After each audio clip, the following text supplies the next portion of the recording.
Court come to order. All rise. Have a seat, please. Case 2122, Wheat Shilling Hensley. Thank you. You're welcome. Mr. Wheat, it is your claim that the defendants assaulted you. Yes, Your Honor. And this is what I gather from reading your complaint. On August 10th of this year, your cat was injured. How was your cat injured? That I don't know. The morning of August 10th, I had let him outside. When he came back in, he was acting peculiar. I picked him up and noticed that he had 2 long, deep gashes on between his chest and his stomach. At what time was this? Approximately 10:45, 10:30. And the defendants work at the vet where you have taken the cat before. Not this particular cat. I have 3 cats total, and I had good service from them, so naturally I went back. They work at a vet where you had taken an animal, maybe not this one, before. Correct. So at that time, you put the cat in the car and drove over to where the vet's office is. Yes. And during that time, they had a COVID protocol in the vet's office. And the protocol, I assume, correct me if I'm wrong, because I know I've taken my pets to the vet during COVID. You get to the parking lot, you call, they come out, they check in the animal and what's wrong. And then they come out when someone is ready to see the animal.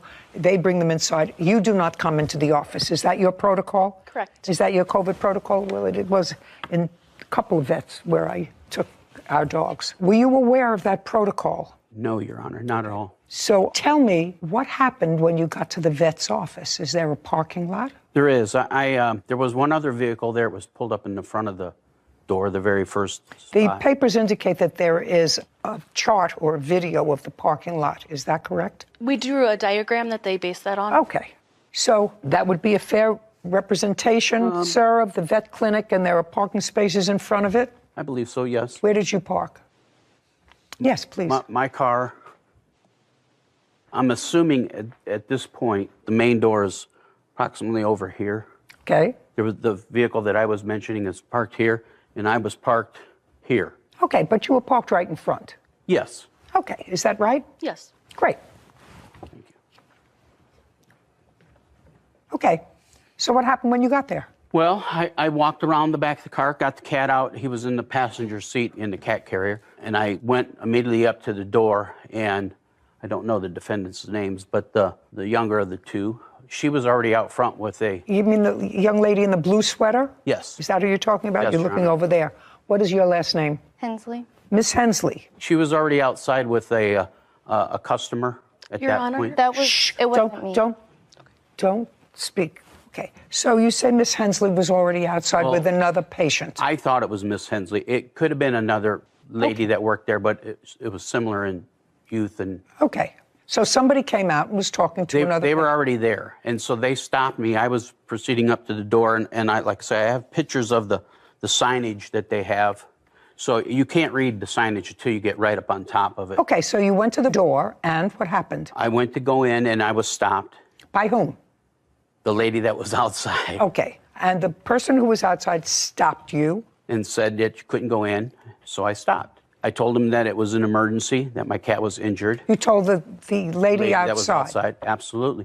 Told him that he was injured and that he needed to see somebody immediately, the vet. And they suggested that I needed to call, and I couldn't understand that because I was already there. I said, "Can you just go inside and let him know that I was here?" That seemed reasonable to me. What they told you was to get back into your car with the cat and call the... No. Or just call? Just call. So I said, So she was talking to the person who I assume was a female, because you say Miss Hensley or someone resembling her. They were taking care of another patient that was outside. Yeah, when they stopped me before I got... And said, stop. Correct. Call, right? Correct. And you were upset, and you said, well, why can't you just go inside and tell them that I'm here? Yeah, well, because she was with somebody else. Well, it appeared to me that they were done. Okay, I don't care what appeared to you. Yes. She was outside with somebody else.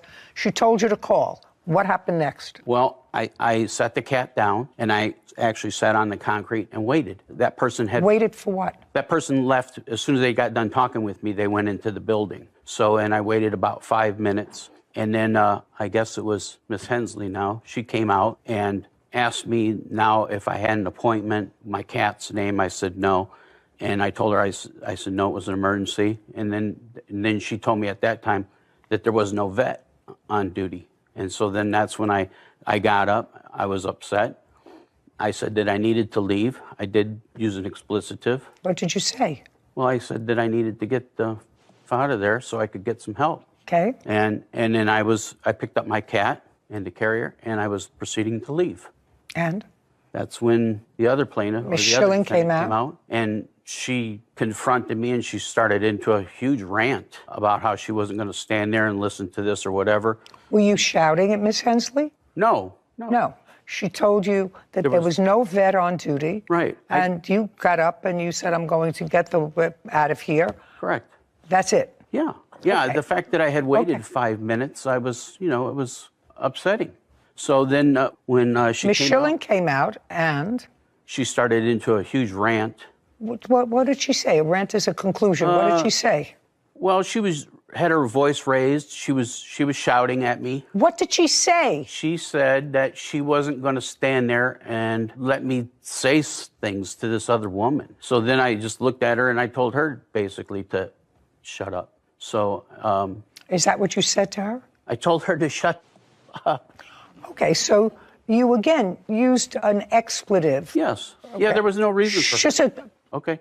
I'm just asking you what happened. Yes. So you told her to shut up. I did. And? That's when she came over. She was probably about 3 foot away, and she stepped right over into me, and she put her body on mine. So she stepped right into me, pushed me back with her body, and she told me, I'm not afraid of you. I'm not intimidated by you. And I told her, don't touch me. Get off of me.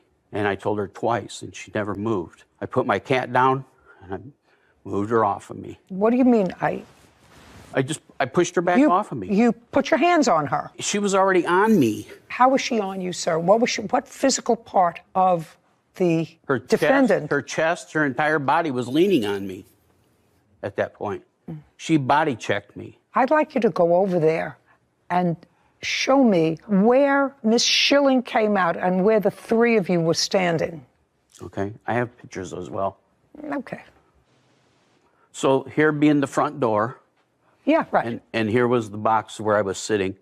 When I picked up the cat, I moved over to here. When she came out the door, she was approximately here. And then she moved over to me and put her body on mine. When Miss Hensley came out and told you there was no vet, why didn't you just get into your car? I was leaving. Well, when she came out, why didn't you just go into your car? No. The first lady that I encountered never told me there was no vet. No. I understand that. When Miss Hensley came out and told you there was no vet, why didn't you just get into your car? I was leaving. I had picked up my cat and literally was walking away. I had walked from here to approximately here. In that meantime, she came out, and I had my back to her at first, and she started to yell. No, he wasn't. He was yelling in my face. Just a second. I'm going to let you have a turn as soon as he's finished. Go ahead. She started to yell at me, and that's when I told her. Okay, go back. Thank you. And then what happened? So now she put her body on you. You put both hands on her and pushed her back. To push her off me. And then what happened? Then she struck me. How did she strike you? With her open hand. Where did she strike you? On my face. Okay, when you pushed her, she slapped you. She did. And next? And then the other one slapped me. She reached over her shoulder and slapped me. Okay, on the face. On the face. And then? And then we started to argue, and it was just yelling back and forth. And then the gentleman came out of the vehicle that was parked in that first spot, and he kind of diffused the engagement. And that's when she told me, just leave. I felt safe enough to turn at that point, and I went and put my cat back in the car. And that's when the lady in the blue ran behind my car, said, don't let him leave, don't let him leave. Ran behind my car and placed her body on my car. And then that's when I told her, I said, you can't detain me here. I'm going to take my cat to someplace where I can get him some medical. And I moved her away from my car. How did you move her away? With my hands. So you... Open hands. Okay. That's when she turned and struck me with her fist, broke my glasses, gave me a black eye. I was defending myself at that point. I had my hands up. I'm all cut up on this. And then that's when I finally grabbed her by her hair and pulled her off of me. Which one did you grab by the hair? The brunette. claims vet assistants Heather Schilling and Hannah Hensley owed for damages after he was assaulted in the parking lot. Okay, now prior to her going behind your car, you had had no physical interaction with her. With Other Miss than her Hensley. hitting me. She slapped you. Correct. Okay, got it. Okay, Miss Hensley, you came out at some point. Mm-hmm. What do you do for the vet? I am a vet assistant. And how long have you worked for the vet? Like a year and a half. So you've been working for the vet all during COVID? Yes. Is this the first incident that you had while you've been working at this vet? Yes. How long have you been working at the vet? 10 years now. Have you ever had another incident like this, either during COVID or before? Not like this, Your Honor. I've had to call the police before. We've had threats. We've had people shouting. Of course, animals bring out emotions, but never has anything ever been physical. Did you know Mr. Wheat from prior visits with other cats? I did not. I do know that we had seen one cat once before, and that actually was during COVID. During COVID? Yes. So you checked, and it was the same COVID protocol? Yes. Leaving one? We've had the same protocol since COVID started. Okay. So the last time you took a cat there, you were familiar with the COVID protocol. Though, just think about what you're saying to me. Okay. The last time you took a cat there was during COVID, so you were familiar with the COVID protocol. I believe I might have called before I went there. And you waited in the parking lot. Somebody came out, took the cat inside. I believe so. And that's the protocol. And the reason that you didn't do that this time is because you felt as if it was an emergency. Yeah, I was not aware of any protocol. Yes, you were. No. Oh, yes, of course you were. Of course you were aware of a protocol, sir. The woman outside told you that there was a protocol. She said you have to call first. And she was speaking to somebody out in the parking lot. You know, you've had animals for a long time. When I go to the vet, there usually isn't somebody out in the parking lot. So you know that there's a protocol because you know that somebody else was out there talking to a patient and said to you, you have to call first. After? Yes. And said to you, you have to call first. Okay. Now, you want to tell me what happened when you first interacted with him? Yes, so he was sitting outside, and so I went out and told him that he would have to call to check in, that we were curbside, and he said that he wasn't calling anybody. And I told him that I was very sorry, that was not how we ran things, that he had to call and check in over the phone, and then that we would come out and then bring in his cat. And he said that he wasn't doing that he wanted to see a doctor then. And I was like, we cannot do that. And so then I asked him, did he have an appointment with us? Like, what's the cat's name? I'm not even sure, what we're dealing with here. I need to get an idea of what we're dealing with.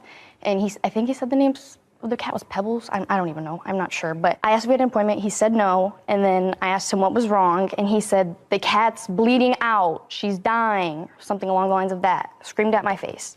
And so I said, sir, I'm so sorry. You need to go to an emergency clinic. We don't have a vet today. And so then he started screaming in my face, got up, screaming in my face, Was there a vet there that No, day? we were doing tech appointments that day, so just like nail trims, things like that, things that we can do without doctor. So there was no vet there? Yeah, there was no vet. So you told Kim you have to go to an emergency room? Yes. And when you said there was some shouting, what was he saying to you? He was basically saying... No, not basically. It happened a long time ago, so honestly, I don't remember the exact words. Okay, so you don't remember exactly what he said to you. He was angry. Okay, he sort of acknowledges that he was angry. Then what happened? I'm sorry, it's a lot. Reliving it. I'm sorry. I'm sorry. He started screaming in my face that we weren't helping and that he would be leaving, but he just was still screaming in my face. And I don't even remember. I'm so sorry. I don't remember exactly what he was saying. Just take a minute. It was really scary. That's all I know.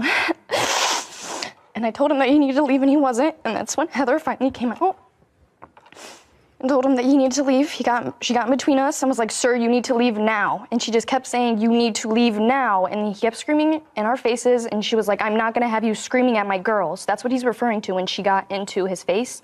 She said she did step into his face to push him away because he needed to leave. And she said, you're not going to be screaming at my girls.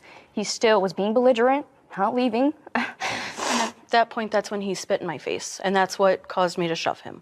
And then he grabbed. When you said, so we'll stop for a second. You came outside because you heard an altercation outside. Yes. Tell me what happened when you came outside. So I did come at them. I stood in between the two of them, and I told him he needed to leave. He needed to leave now. I told him I was not going to have him talking to my girls like that. That wasn't appropriate. He needed to leave. And he was still shouting, and then that's when he spit in my face. And then I did push him away to get back from me, and he stepped forward. I did smack him with an open hand, and then he pushed me. And what he's leaving out is he actually grabbed my scrub top, and he was pulling on my scrub top. And that's why Hannah had stepped back in. She tried to get his arm off, which probably is where the scratches came from. And he grabbed her scrub top at the same time. So there was more contact than... Where was the cat? The cat was actually behind me. He had left the cat there. Sounds like a little bit more, Mr. Wheat, than what you told me in your narrative. They're lying. First off, she said that when she just admitted to the fact that she told me that I needed to call. And that's what the first thing I said when I came and pulled up, is that the person that I met outside at the very beginning told me that I needed to call. Yes. And she just said that she told me I needed to call. There would have been no reason for the second person to come out and tell me that I needed to call. At that point, they came out and told me, asked me if I had an appointment, and I said no, that it was an emergency. And I had my cat the entire time with me until I put him down in order to push her off of me. That's the only time I put my cat down, and he was next to me the whole time. I would not have left my cat between her and me. Mr. Wheat, these people have been in business for a very long time. Is it just possible, sir, that because of the circumstances, and you were there with a cat who was bleeding out, that you were high energy and maybe not totally composed? I mean, I have two people who work here, at least one who's worked for the same vet for 10 years. You've used this vet before. You haven't had problem with this vet before, and she's been there 10 years. And I assume that, at least she tells me, she's never had an incident like this before. So I can actually imagine, I'm trying to put myself here, somebody comes out and says to you, we don't have a vet on duty, which you probably didn't believe at the moment. No, I did. Well, if you believed that there was no vet on duty, why didn't you just walk into your car? Why did you say anything to her? Why did you use an expletive? Why was there any need to have any communication at all with her? If there's no vet here, okay, I better get my animal to... Well, Your Honor, when I first pulled in and I had that conversation with whoever that worked there, and I'll use that term loosely, whoever, they knew what I was there for. Don't tell me what anybody else knew, sir. Has accused vet assistants Heather Schilling and Hannah Hensley of injuring him after an assault in the parking lot. Go ahead. I explained that it was an emergency. Just a second. The person that you were talking to, you just told me, was dealing with another client who had another animal out in the parking lot. And I told them that it was an emergency. Okay. Well, one man's emergency is not. How's the cat? Now? Yes. The cat's fine from that injury, but he's blind now. Well, fine from that. Did you get the cat to a vet? I did. How far away? 20 minutes. And what did they do to the cat? Clean and sutured. And you took him home? I did. And you took him the same day? I did. Yes. And when you went to the second vet, it was an emergency vet? It was.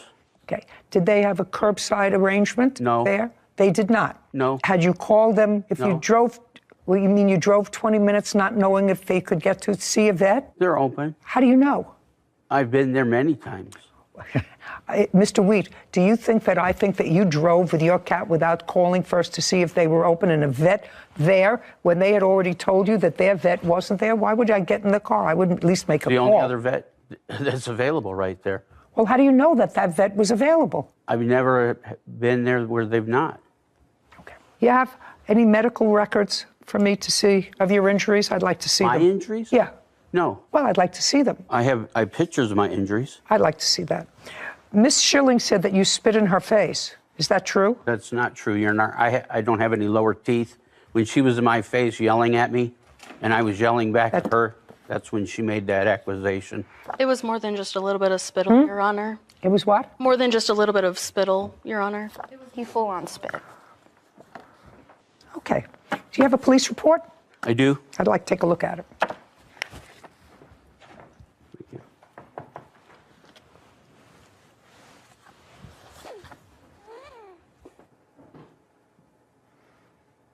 Okay, so the police report indicates that they were called, I assume they were called by you? Yes. because they responded to their location. And the police officer observed red marks on her neck and her hair falling out of her head. I do have pictures as well, Your Honor. That's when I pulled her off of me. That's when I got all those scratches in my black eye. I'd like to see the defendant's photographs. Okay.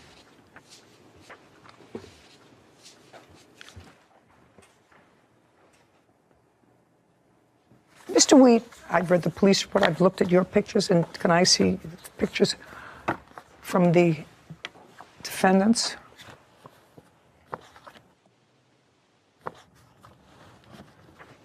I do not have a cross complaint. Your answer, Ms. Schilling and Ms. Hensley, both indicate this was a terrible incident and you just wanted to go away. Yes, Your Honor. You too. You too. I did call the police. You too. I called the police before they called the You too. Mr. Wheat, you know, there are certain things that are common sense. And the common sense of it is you were upset, you were aggravated, you were angry, you were not getting what you needed. You were not told that there was no vet inside by the first person that you encountered. So No, you wrong. Well, I wasn't told until after the second person came. I said, no, I was absolutely right, sir, in what I said to you. I said you were not told by the first person that you encountered that there was no vet inside. So say yes, ma'am. Yes, ma'am. Right. It wasn't until Miss Hensley came outside that she told you that there was no vet inside. That is correct, ma'am. That is correct. Right. Now, in between that time, according to you, you sat outside for 5 minutes. That's correct. You sat outside for 5 minutes and you did not do what you were instructed to do by the person who was outside taking care of another animal. And they said, you have to call first. You said, you're right here. Why can't you tell them? That's what you just told me. Is that correct? As soon as I finished with the conversation about them calling, they left me and went inside. That's okay. You did not call. And you sat there on the cement, according to you, and waited. Then she came outside and told you there's no vet. That's correct. Okay. By that time, you were very angry because now you had a cat that was sick. Oh, yes, absolutely. It says so in the police report that's what you said. You said you were belligerent. I was. You were belligerent and you were angry, but the first physical contact that happened was the defendant to you. But you say you were belligerent and you were angry. Yes. And you honestly said that to me. Yes. Yeah. Okay. You didn't act smart. If I had my animal that was bleeding to the vet and they said call, I would have called. And if I didn't call and if I waited outside and somebody came outside and said to me, the vet's not here, all I would have said is, why didn't somebody tell me that before? Because I waited out here for 5 minutes, even though I didn't do what I was told to do, which was to call first and check in. Do you understand? Your case is dismissed. We're done. This court is adjourned. Obviously, I have to stand by what she said. I think that it was very fair. I think that she saw that he was an angry man who was upset about his cat. They were the aggressor to me. As soon as he was screaming and yelling, I think that that was the line. I was holding up my hand trying to protect myself from her. She hit me, broke my glass, gave me a black eye. The sooner that you leave, the sooner you can get your cat treatment. I was upset at some point, I would have to say. That's true. Pretty bad. I've been having issues like working with people coming up to the door. Cat survived. He is not welcome. The police did place a no trespass. Case 2135, Coleman versus Washington. All parties, please step forward. Koana Coleman is suing caretaker Jessica Washington for stolen money, travel costs, and elder abuse. Miss Coleman, how old is your mother? 90. Do you live with her? I do. How long have you been living with her? 3 years. You're her primary caretaker? Yes, ma'am. She suffers from? Dementia. For how long? I identified it in December of 2019. And I just stayed from that point on, sleeping on her couch. At some point, you had to go out of town for a period of time. Yes. You hired the defendant? Yes, ma'am. How did you get to her? My cousin Andrea was friends with her, and she said that she would be a great candidate. Did you interview her? I spoke with her later on. She came by the house, and What date did you first speak to her? maybe about a day or two before I left, And on what date did you leave? the 11th of August, How long were you going to be away for? about 7 days. And tell me, Miss Washington, are you employed now? Yes, I am. By whom? Well, I do self-employment, and I also have my own little business on the side. as well, you know, caring for elderly people. Okay. Did you have any special training for the care of the elderly? I got my AED and my CPR. No, not really. Because basically I've been just dealing with family members. For how long? I'm going to say at least like 5 years. And you had no special training for the care of the elderly? Okay, and did you explain that to the plaintiff? She knew that. Don't tell me what she knew. I didn't ask you what she knew. Claims caretaker Jessica Washington stole money from her mother, who suffers from dementia. Okay. On what day were you supposed to report to take care of her mother? August 11th. Did you? Yes, I did. Who was there? It was Miss Coleman and her mother. And the arrangement that you made with her was for 7 days, and you would be living with her mother. For 7 days. And what was she to pay you for the 7 days? We never discussed a payment. Well, this is what you were doing for a living, and you had jobs for the last 5 years. Is not an answer. Yes is the answer. And when you work for other people who you'll tell me about, what did you charge them? I didn't really charge them anything. That's why I'm saying me and her never discussed a price, because she didn't know if I was going to charge her or not. Because I could have watched her mother for nothing, just because. That's family. Okay. Well, this is what the case is about. You watched her mother for 1 day, and then you left. And according to her, her mother fell. When you left, after the 1 day, she had left $400, and you took the $400. That's what she says when you left. Your answer is that you earned that $400 in the 1 day. That's why you took it. You have a counterclaim because she has said to someone that what you did amounted to elder abuse. Now, you started on the 11th. Tell me when you left. The date that I left was August 12th at 4:30 in the morning because I was put out. Who put you out? Her cousin Andrea, which is my godmother, because I called her to help me pick her mother up off the floor, which her cousin told me to leave. No. You can't tell me what anybody else told you. Prior to 4:30 on the 12th, did Miss Coleman's mother suffer a fall? Yes, she did. Okay. And where did she fall? She fell on the floor. She was sitting at the table where I was sitting at as well, too. I got up to use the bathroom. At 4:30 in the morning? We was up all night. Could you tell me why? Because she was waiting for her daughter to come back, because before her daughter left out the house, being as though that the lady has dementia and Alzheimer's, they think about the future, the past, and the present. She's thinking that her daughter is coming back because her daughter said, "I will be right back." So that's why she sat up all night long. I was trying to put her to bed. She didn't want to go to bed, so I called. Okay, so you were there from what time in the morning on the 11th? I got there at 5 o'clock in the afternoon on the 11th. So you were there for a little less than 12 hours, right? You came at 5 o'clock in the afternoon, on and the at 11th. 4:30, and at 4:30 in the morning, you left. I didn't actually leave. I was told to leave. But you left. Yeah, and I didn't want to. I don't care whether you wanted to or not. It's not particularly relevant whether you wanted to or not. I understand what happened. You left, and when you left, you took the $400 that you found. Because the mother told me to. You mean the mother with dementia and Alzheimer's? Yes, her mother told me to. Just a second. You mean the mother with dementia and Alzheimer's who you stayed up with 4:30 in the morning, told you to take the $400? Okay.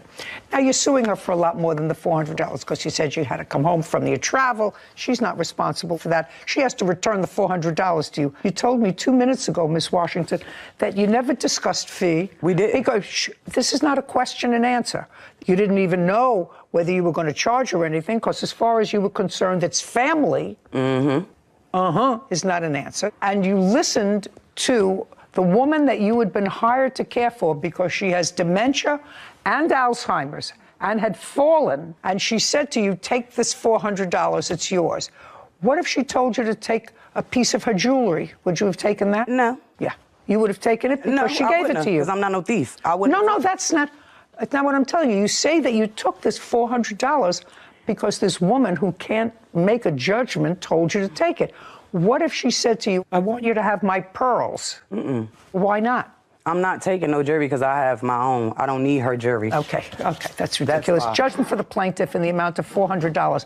I'll take a look at the instance that you have on your counterclaim for slander when she says that you are guilty of elder abuse. What do you have to show me? It's in a court order. What do you mean it was in a court order? It is. She went and filed elder's abuse on me, plus the traveling expenses, too. I have that court order. Just a second. Is that what you're telling me? In her case against you for the $400 and for any other the travel expenses, which I'm dismissing, that part of her claim, she said you were guilty of elder abuse. That's protected.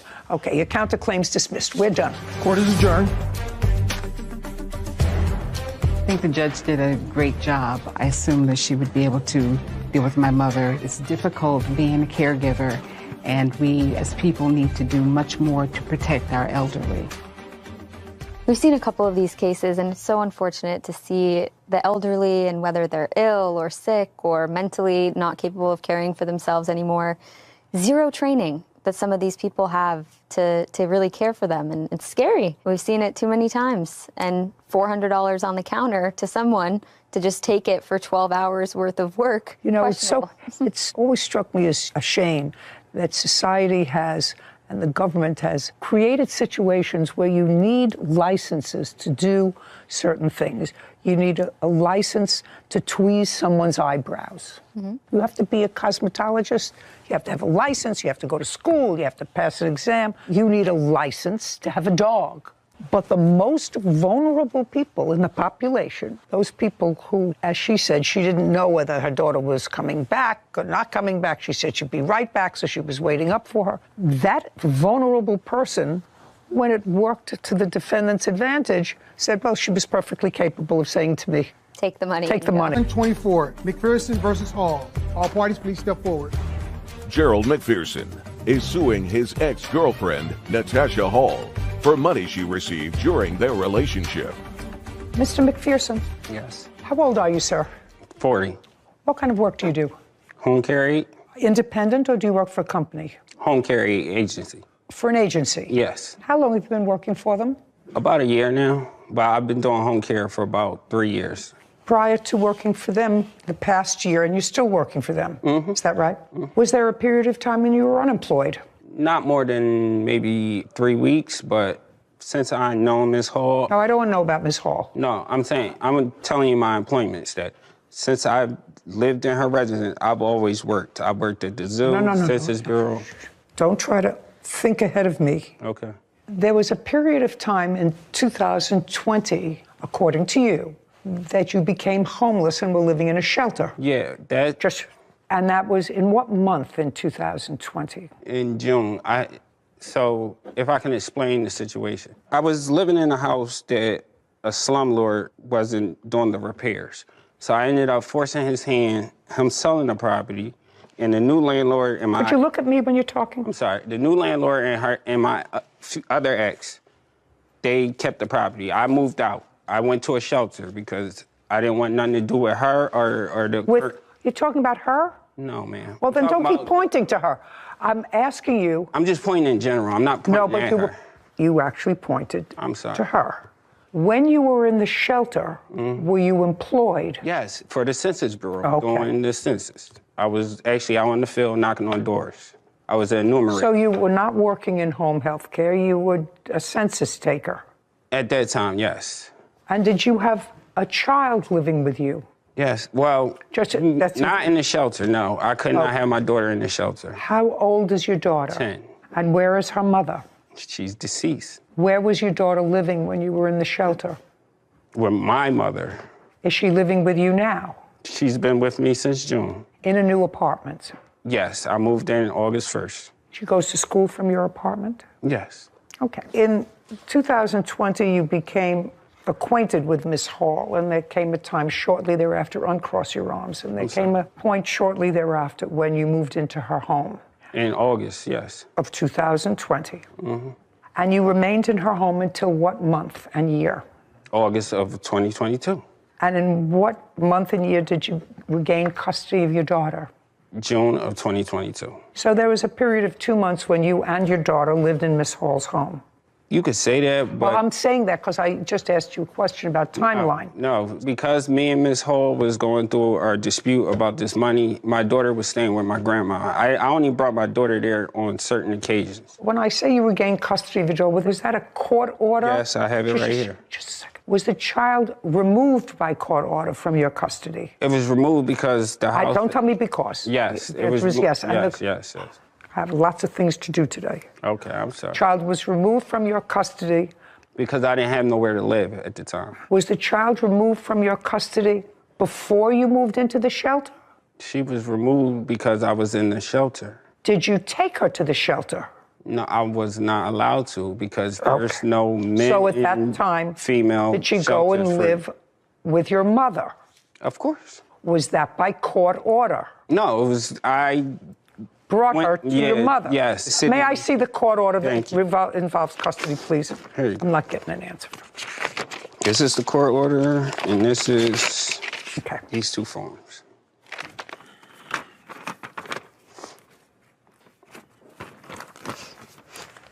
Now that court order is the current. Shh.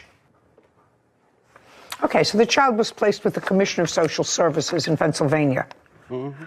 And the child was placed in kinship foster care, which is a program that I am very familiar with the child's paternal grandmothers. So in June of this year, the child was returned to your custody. At some point in August of this year is when you and the defendants separated and you left the house. This is your claim. Your claim is that you won a whole bunch of money in some gambling thing. What kind of gambling thing? Gerald McPherson claims his ex-girlfriend, Natasha Hall, wrongfully spent the money he gave her for rent. Your claim is that you won a whole bunch of money in some gambling thing. What kind of gambling thing? I want you to look at me when you talk, not at the papers. I was wondering. In what kind of gambling thing did you win money? I betted on 25 games. What 25 games? NBA, college, hockey. Okay, and you bet where? On FanDuel. It's an app called FanDuel. Okay, and you won? Yes. I don't understand the whole thing. I don't want to learn the whole thing. I don't care about the whole thing. I just want you to tell me how much you won. Before taxes or after? Both. Okay, $36,742, and after taxes, $26,889. On what date? So I won the bet on the 28th. It came into my account. 28th of what? January. Of what year? This year. And you had been living with Miss Hall for 2 years? Prior, yes. Okay, and you were working according to you all of that time? Yes. Okay, good. Were you paying any rent to Miss Hall? I have receipts. Yes, I want to see those. How much rent were you paying? So when I met Miss Hall... I don't want to go back to the year, Gimel, sir. All I want you to do is tell me how much rent you were paying her. To be honest, I had to pay I don't know. I want you to rent. be dishonest with me. Half her rent is like $425, and she had me pay half the gas and half the electric and half the cable. Her rent was $425? No, it's $850. I had to split it. We're $850. paying half and half. Miss Hall? Yes, ma'am. What kind of work do you do? I do customer service. And who else lives in the apartment with you? My children. How old are they? 14 and 13. How large is the apartment? It's a 2-bedroom. And the total rent is $850? Yes, ma'am. There's no subsidy involved? No subsidy at all. Okay. And you have a lease? Yes, ma'am. How much did you charge, if anything, Mr. McPherson as rent? $425. Well, that doesn't quite sound fair, does it? Did she make a figure with you of $425? I paid more than that. I paid $425. That's half of the rent. I paid half of the electric and half of the internet bill. There are 4 people in the house. Yes. Right? Why is he paying for... only Why was he paying for half the rent? Oh, my children don't work, and his child didn't work either. His child wasn't with you? The child came with us in June, but she had visitations on weekends. I don't care if she has visitations. Your children live with you. Yes. They don't have to work. They're your children.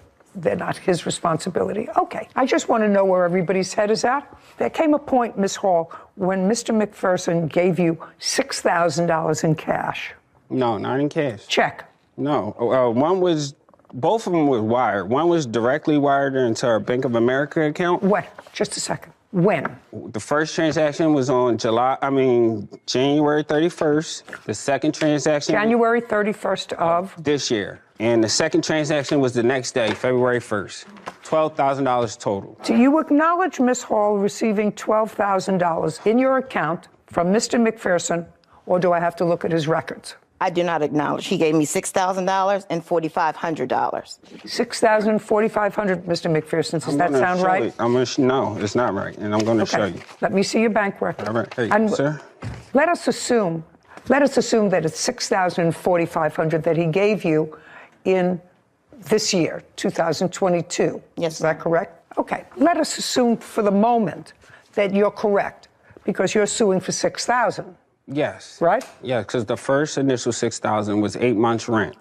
That I'm not. Let us suing for. assume that you are correct, that he gave you $6,000 and $4,500. I'm taking you at face value. In January and February of 2022. Yes, ma'am. What was the money for? That he gave me? Yes. The two different amounts of money. yes. There's a $6,000 and a $4,500. $4,500 was for me to pay my car note off. And Hey, just a second. Go ahead. Why would he pay your car note off? He said he wanted to. Oh, no. That's ridiculous. Ms. Hall, let me So, just check. can I say Shh. something? No. He even wrote that on there for your car note. No, you said in January he won a bet and cashed it out. A few days later, he gave me money via Cash App to catch up on his rent and as a thank you for helping him out. I don't see anything here about gift for a car note in your answer. So he gave me the money for the car note, and as far as the Cash App money, he gave me money lots of times. So yes, No, he I'm did. talking about the $6,000, madam. Yes. Let us assume he gave you $4,500 to pay off your car note. That's what you said. Correct. What's the $6,000 for? The $6,000 was for us to move, For who to move? me and him. Show me. The $6,000? Yeah, show me that there's proof. He says he gave you the money according to his complaint to hold for him. Yes. Shh. We. Just a second. Yeah, February 3rd, he gave you $6,000. This just says he gave it to you. Yes. And? And he told me to hold it so we can move. Well, you didn't move. No, she you didn't. moved. Shh. He told you to hold it for him so that you could all move. No. So who could move? So me and him and our children could move. Well, that's what I just said. I apologize. So that we can move. Correct. But you didn't move together. Correct. So you have to give him his money back. That's simple. Thank you. Just a second. That's simple. If you say he gave you the money so that the two of you could move and that event never took place, but he in fact moved out, you owe him $6,000. But then he agreed. That's just a second. That's an easy.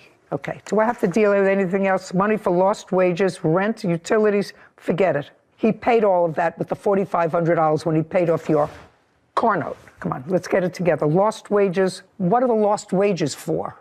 But then I had to take off from work because of the PFA, and I had to take off from work to go file out the court and things like that. But in the midst of him saying the $6,000, he didn't pay rent. He didn't pay all of his rent. He paid off your car note. You owe him $6,000. Your counterclaim's dismissed. We're finished. Thank you very much. Okay. This court is adjourned. Well, I don't agree with the judge's decision. I don't think I owe him the money That's what women do. because he gave me a gift and he didn't pay rent. I also spent $2,000 on her in gifts. What's done is done. I'm taking a break from women. Case 3156, David versus McLean. All parties, please come forward. Verona Davis is suing her son's friend, Leonard McLean, for a refund of catering services for her birthday party. All right, Miss Davis, you were planning a birthday party. Yes. You were planning, and it was a big birthday party, and you hired the defendant to prepare the food for the party. Correct. And it is your claim in this lawsuit that he served bad food. Correct. Verona Davis claims her son's friend, Leonard McLean, owes for a refund of catering services after he served cold food during her 70th birthday party.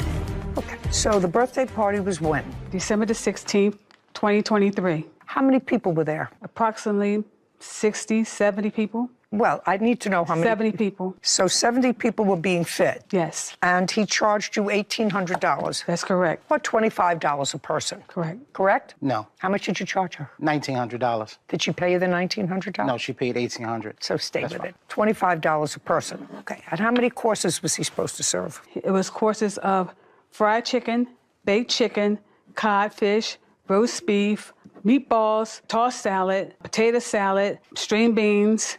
Okay, that's a lot of food for $25 a person. Okay, and you had your birthday party, and you claimed that the food was bad. The fried chicken was not well cooked. Is that correct? That's correct, Correct. Your Honor. The baked chicken? The baked chicken was not well cooked either. What about the roast beef? The roast beef was raw. Do you have any photographs for me? Yes, I do, ma'am. I'd like to see the photographs of the food that you're talking about.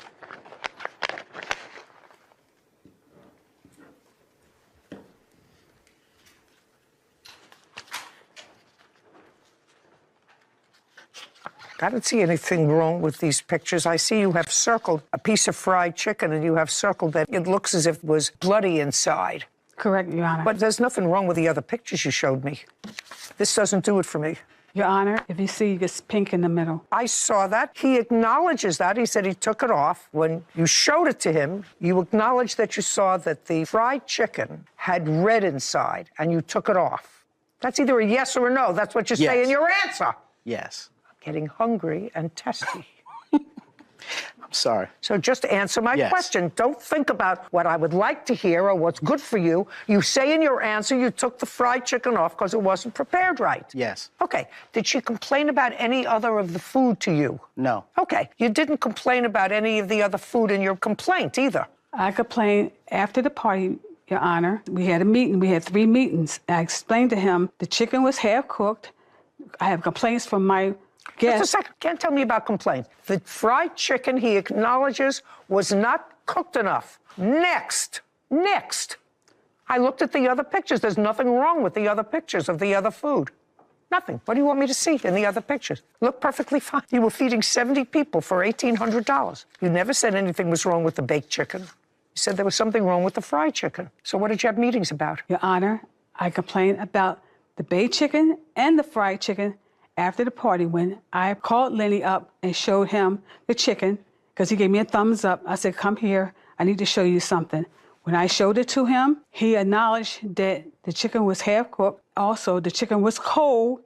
Everything was cold. So when I told him that, he explained to me that his worker cooked the food, right? So I explained to him later on, the next day, because he sent me a text saying that he apologized for the food was bad and he apologized. Oh, I'd like to see, just a second. If you have a text that he apologized to you because the food was bad, other than the fried chicken, which he acknowledges, I'd like to see it. Just a second. Yes. Just a second. Very nice. He says he apologizes for the fried chicken. That's it. He said, I need to truly apologize for the mishap with the fried chicken. He took responsibility for it, for the fried chicken. So people didn't eat the fried chicken. Nobody ate the fried chicken. Good. Nobody ate the fried chicken. Everybody ate. There were a lot of other things for them to eat. By the way, did you have a contract for $1,900? Because she's a family friend, I didn't do a contract. What kind of accommodation, because she wants the full amount she paid for you, that is never going to happen. You served one dish that was not cooked. Correct. What kind of accommodation were you prepared to make? I was willing to reimburse her for the price of the fried chicken. And how much was that? For 2 pans, it was $250. For both? Yes, $125 each. Did he offer that to you? Yes, ma'am. You should have taken it. You had a party. People ate. If you don't like him as a caterer, don't use him again. He acknowledged he made a mistake. His chef undercooked, or whoever it was, undercooked the chicken. He was prepared to give you a substantial, based upon the whole number that you paid, accommodation of $250. I'm telling you, you should have taken it and run. Ma'am, may I say something? Say whatever you want. Okay, Your In Honor. 30 seconds. Okay, real quick. $250 he offered me plus an $800 food credit. So I explained to him, if you offer me an $800 food credit, why should I use your $800 food credit when you ruined my party? It was my 70th birthday party, and he humiliated me in front of all my friends and my family. Let me explain something to you. I had several weddings, 2 or 3 of my own, a lot of weddings for my children, even a couple for my grandchildren. And every once in a while, there was a bad dish. But everybody ate and everybody celebrated because they were celebrating your birthday or a wedding. So don't give me tears because the fried chicken was bad. You should have taken the $250. Are you still prepared to offer her the $250? Yes, minus the $100 that she still owed me. Well, all I want to see is that she owed you the $100. She said $1,800. Show me the conversation where she was supposed to pay you $1,900, and I will certainly do that, unless Miss Davis acknowledges that the bill was supposed to be $1,900. You want to acknowledge that? Just don't ask her. I'm sorry. I asked her. She understood me. I'm sorry, Your Honor. Do you acknowledge you were supposed to pay him $1,900? I acknowledge I was going to pay $1,900. And that you gave him $1,800? I gave him $1,800. Okay, so that I will give you the credit for the $100 she didn't pay you. So judgment for the plaintiff in the amount of $150. We're finished here. Thank you very much. All right, thank you. This court is adjourned. They were in Mary Favre and Jason Stockton are suing Mary's brother, Michael Manry, for medical bills and personal belongings. Court come to order. All rise. Have a seat, please. Hello, Judge. Case 2117, Favre Stockton versus Manry. Thank you, Kevin. Mr. Manry, this is your sister. Correct. And that is her Fiance. And you have a son who is 19. Yes, Your Honor. How many other children do you have? I have 3 altogether. How old? One is almost 30, the other one is 18, and then I got the 19-year-old, which one here. Okay. And your son, who is now 19, is the subject of this case. Who had custody of the children? I got custody of Dakota now. When did you get custody of the children? Only when he was 18 years old. Do you have those papers, sir? Yes, I do. May I see them, please?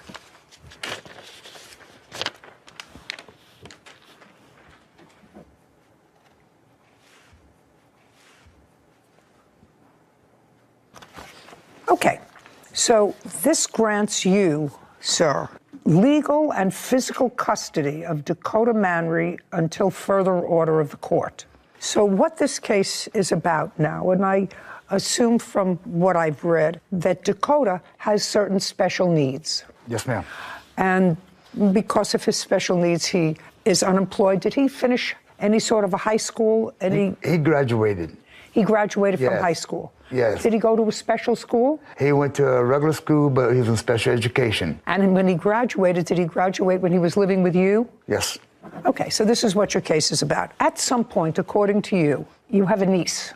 And your niece wanted to have Dakota come and stay with her for a couple of days. You were at the time, according to your answer, sort of in between residences. You were evicted from one place and going someplace else? I was in the process of moving. I got my niece to go with me to, ask her if she'll bring me to go get Dakota by my cousin's house. And she said, sure. Okay. Dakota went to live for a few days, at least, at your niece's house. No, not live there. No, not live there. No, ma'am. Well, he was there overnight. He was over there overnight. How many nights was he there overnight? I think about maybe a week. I was supposed to be 3 days. So he was there. Yeah.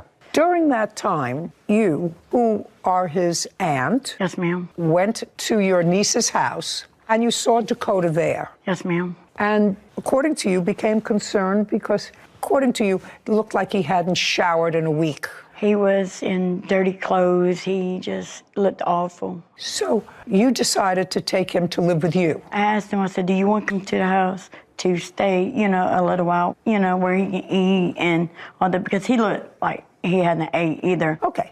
Well, this is what your case is about. You decided to take him, didn't discuss it with his father. During the time he was with you, he had some expenses. You want his father to be responsible for those expenses, and you want his father to return certain of his personal property. That's what the case is about. Yes, ma'am. Okay. First, let me deal with all things legal. I have an order here dated January 21st, 2021, which grants physical and legal custody of Dakota to his father. Do you have any subsequent order granting you custody or guardianship, is my question. I have power of attorney. That is not the same thing. Can I see what they have? Power of attorney when I didn't give a permission. I got custody. Okay.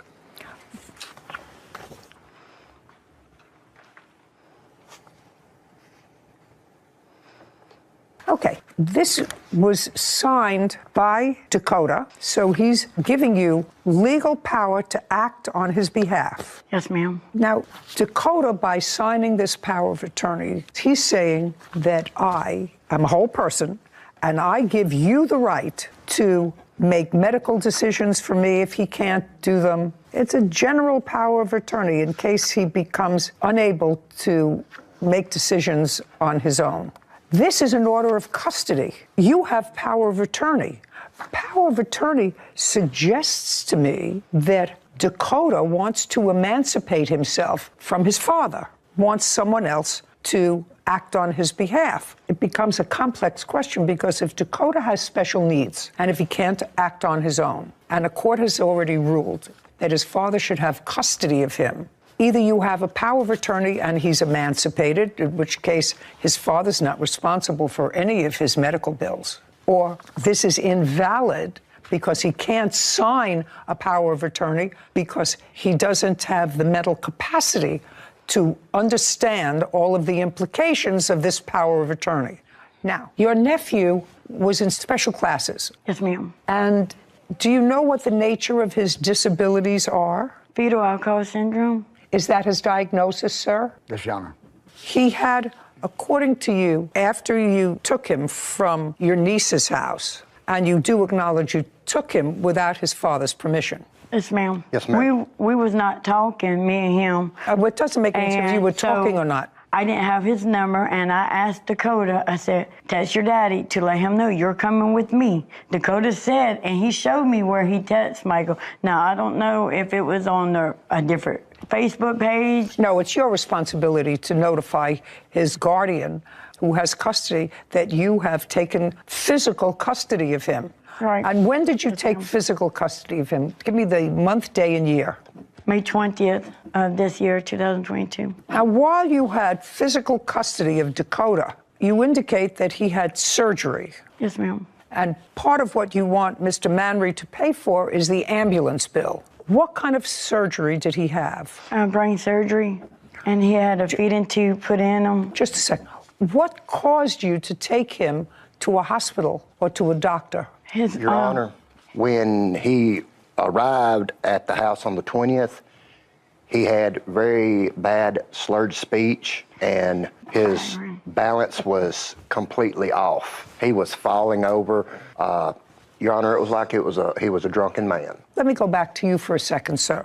While Dakota was with you in the months just prior to May, did you notice Dakota having difficulty in his gait? Not like he was explaining to me, I was going overboard. No, But his balance was off, okay. Did you inquire? Did you take him to the doctor? I did. I took him, actually, right after I got him. So you saw that balance was off a while ago? When I noticed that he had headaches, all right, because his dream, thanks to me, was wrestling. He loves wrestling.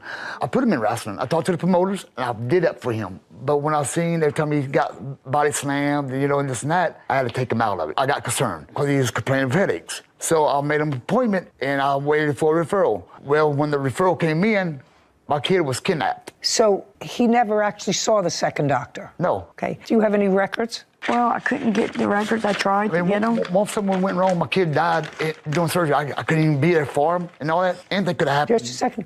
I'm following you, sir. Now, when did you take him for this brain surgery? I took him the first week of June. I took him to do a CAT scan. And as soon as she did that, we went to the hospital. We didn't leave the hospital. They put him in the ER. And from the ER, we went to Florence, Alabama. And then the surgeons there couldn't do it because it was so big. What was so big? Your Honor, brain. they found a mass the size of a grapefruit. The first week, Dakota came to stay with us after we noticed the balance issues and the slurred speech. She took him to Dr. who diagnosed him with being severely malnutritioned. Your Honor, when he came to my house, his liar.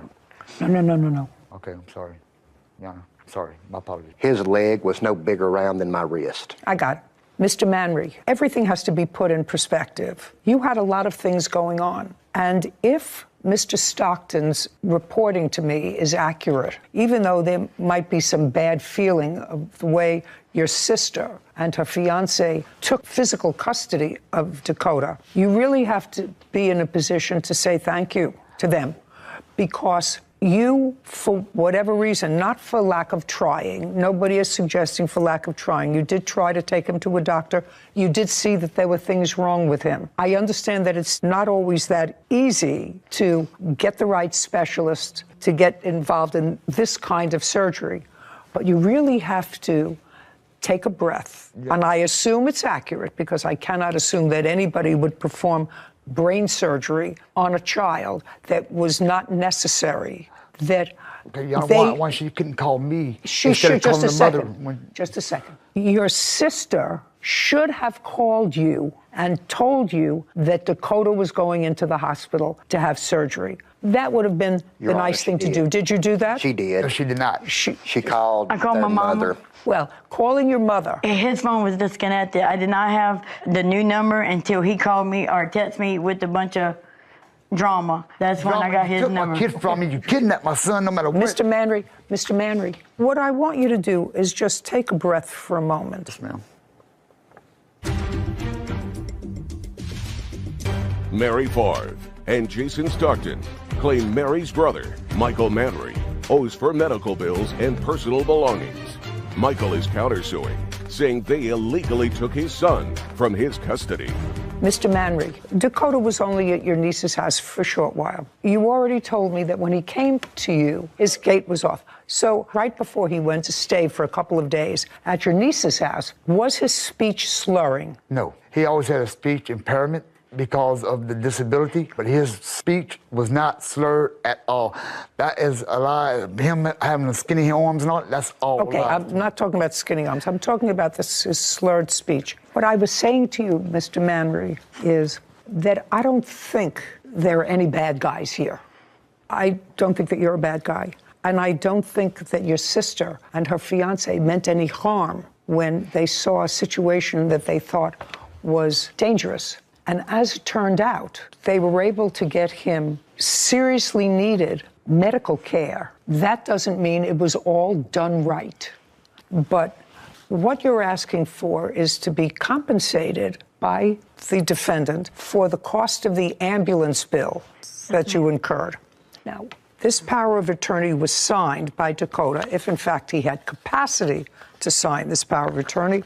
It was done 2 weeks after his first surgery. So up until that time, even if I could construe this as a valid document, his father had legal and physical custody of Dakota. And I assume that's because he had special needs and is unable to live on his own. Is your son able to live on his own? No, he never will. Okay, so that's what I assume as a result of this order. If you want this order changed, you have to go back to the court in Mississippi. You have to be declared his guardian. Your Honor, we did not want to be declared his guardian. The reason the POA came about to start with, during the entire surgical... Your Honor, can I say something? The father was aware of it. So was the mother. The mother was actually present at most all of the appointments. It doesn't matter. The mother doesn't have custody, legal or physical. We were under the impression, and were told she did, that he only had a temporary custody. So she showed up to say she had to sign all the documents. She was going to do this. She was going to do this. She was going to do this. Did she sign the documents? She signed some. Then under social services directions, Mary was informed she should go after a power of attorney. It was discussed with both Dakota and her. It may be. That's not a lawyer. That's bad advice. Now, just before I get to the issue of clothing, property, whatever he has that's at your house, and where it should go from here, your first stop is to go back to the court in Mississippi that issued this order. Yes, ma'am. And say to them, I need Dakota's law guardian. He'll be appointed a guardian for himself, independent of you, and they will interview him and they will do certain evaluations of him and determine where it is that he wants to live. But you have to do that in court. You can't do that ad hoc because you relied on his mother's statements that she had the authority to sign off on these things. She did not until this is changed. And if you want to change it, you are free to go in and try. And then Dakota will be interviewed and seen by a psychologist or a psychiatrist, and he'll have a medical evaluation and determine whether or not he is a person who actually requires guardianship. And if he requires guardianship, you can petition for that, and you'll have a trial. This is not that trial. Yes, ma'am. Did Dakota have Medicare? Medicaid. He had Medicaid. That would pay for the ambulance ride.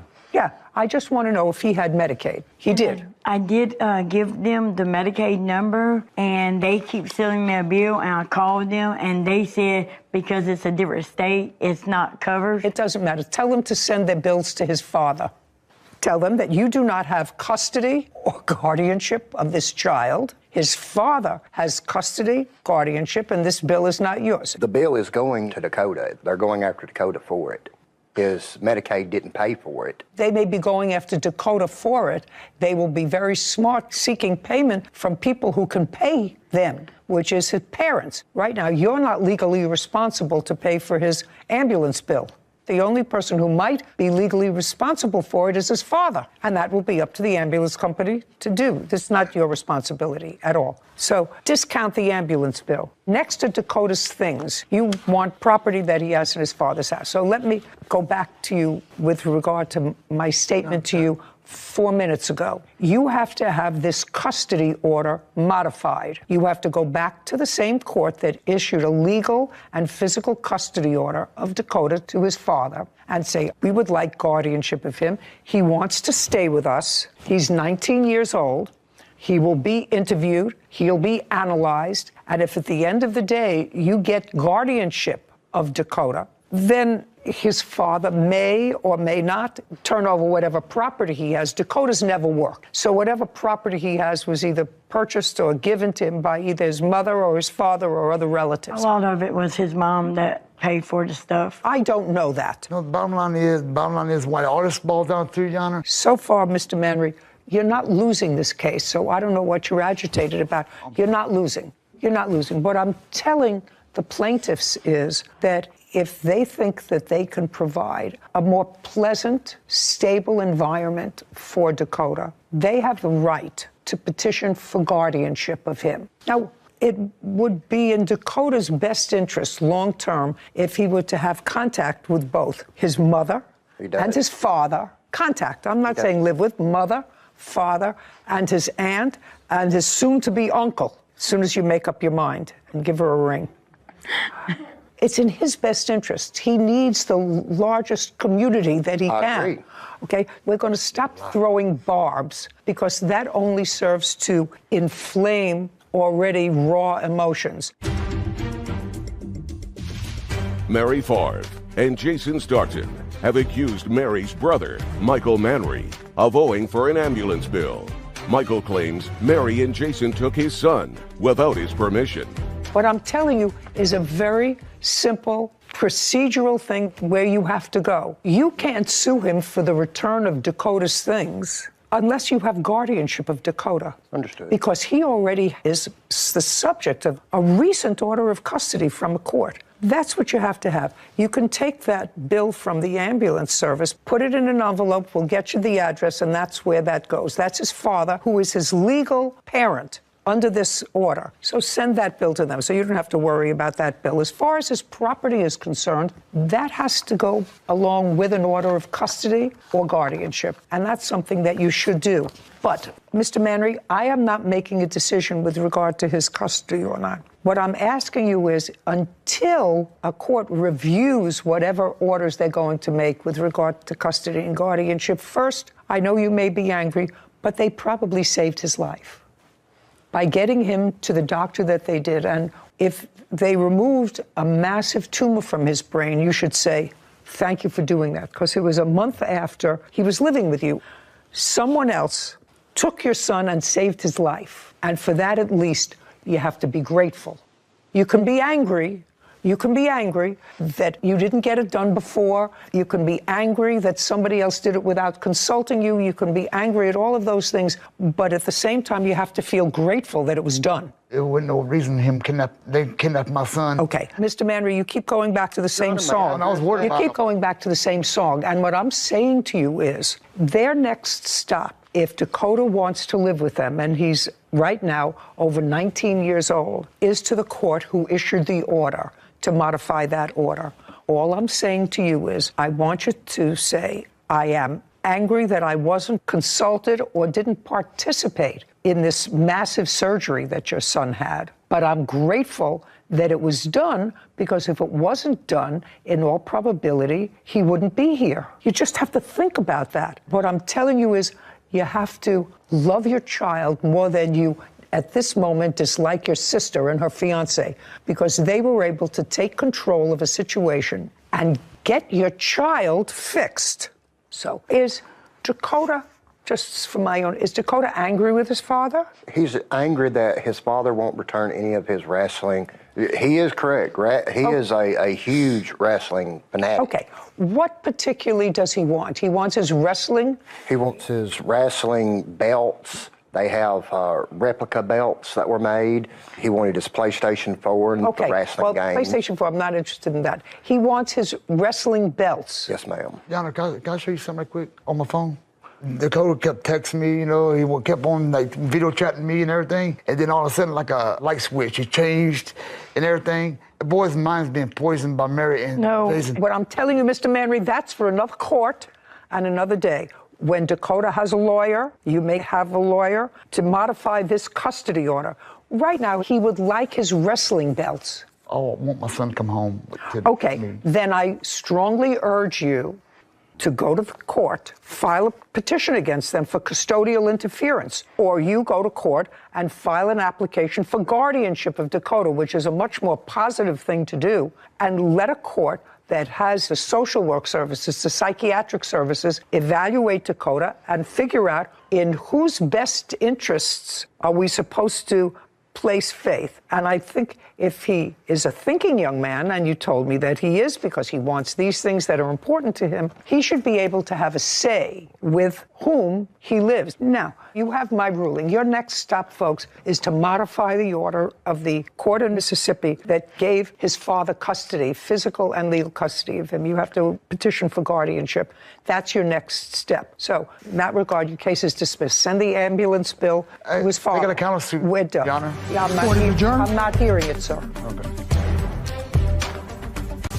Case number 3050, Cockrell versus McMurray. All parties, please step forward. Justin Cockrell is suing his friend, James McMurray III, for damage after a golf cart hit his car. Mr. Cockrell, it is your claim that owing to the defendant's negligence, your car was dented. Yes, ma'am. Can I see a picture of the dent on your car? Yes.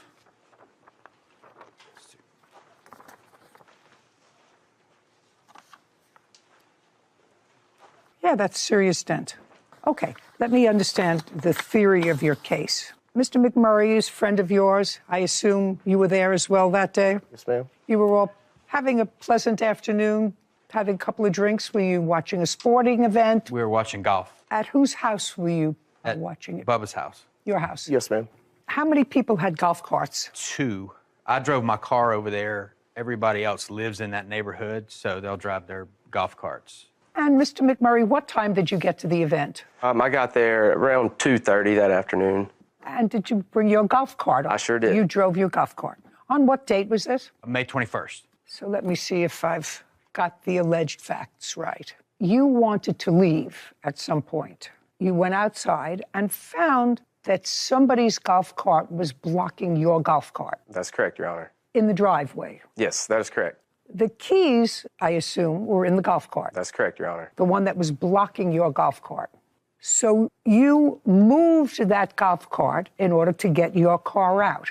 That's correct. Mr. Cockrell says that when you moved that golf cart, you moved it and left it negligently. So that golf cart rolled down the driveway and hit his car, causing this damage. Justin Cockrell claims his friend, James McMurray III, owes for car damage after a golf cart rolled into his vehicle. Is that the theory of your case? That's correct, yes, ma'am. The golf carts were actually in the garage. I had parked parallel to the garage, so when the cart rolled, it rolled out of the garage and into the side of my car. Okay. And you, Mr. McMurray, don't deny the fact that you moved somebody else's golf cart. That's correct. And you don't deny that that golf cart that you moved caused the damage to his car. When I got back to the scene, the cart had hit the car. So those are acknowledged facts. You moved the golf cart. As far as we know, you were the last person that touched that golf cart. That golf cart caused this damage, and he wants you to be responsible. So now, with those agreed facts, which really makes my life so much easier, I want you to tell me why it's not your fault. Your Honor, when I moved the golf cart, it was blocking my cart. So I moved it to the left of mine. So when I put the brake on the golf cart and walked behind the golf cart to get back to my cart that was right next to it, and I backed up, took my time, making sure I didn't hit the car in my golf cart, I turn around and I head to my house. About what time was that? I'd probably been there 45 minutes, so 3:15. And you went home to do what? I went to go home to take care of my dog. What did you have to do to take care of I your needed dog? to let him outside to use the restroom. Did you? Yes, ma'am. And then what did you do? Then you came back to the house? Then I came back to the house? Yes. So would you say you were gone 10 minutes? Yes. So now you're gone 10 minutes. Just let the dog out. Now you're gone 10 minutes and you come out and you find that the golf cart that you moved, without anybody's permission, by the way, you didn't ask the owner of that golf No, cart I did if you not. could touch it. The keys were in it. Well, if the keys are in a car, sir, and you pull up in front of the Piggly Wiggly, and the keys are in a car, but it doesn't belong to you, but the car is sitting right where you want to put your car to put your groceries in, and just because the keys are in the car doesn't mean you can drive it, right? Right. So without permission, you got into somebody else's golf cart and moved it. And within 10 minutes, his car is damaged. That's correct. So give me a theory, sir, of what happened that you're not responsible for. Like I said earlier, Judge, I moved the cart, parked it, and I walked behind that cart.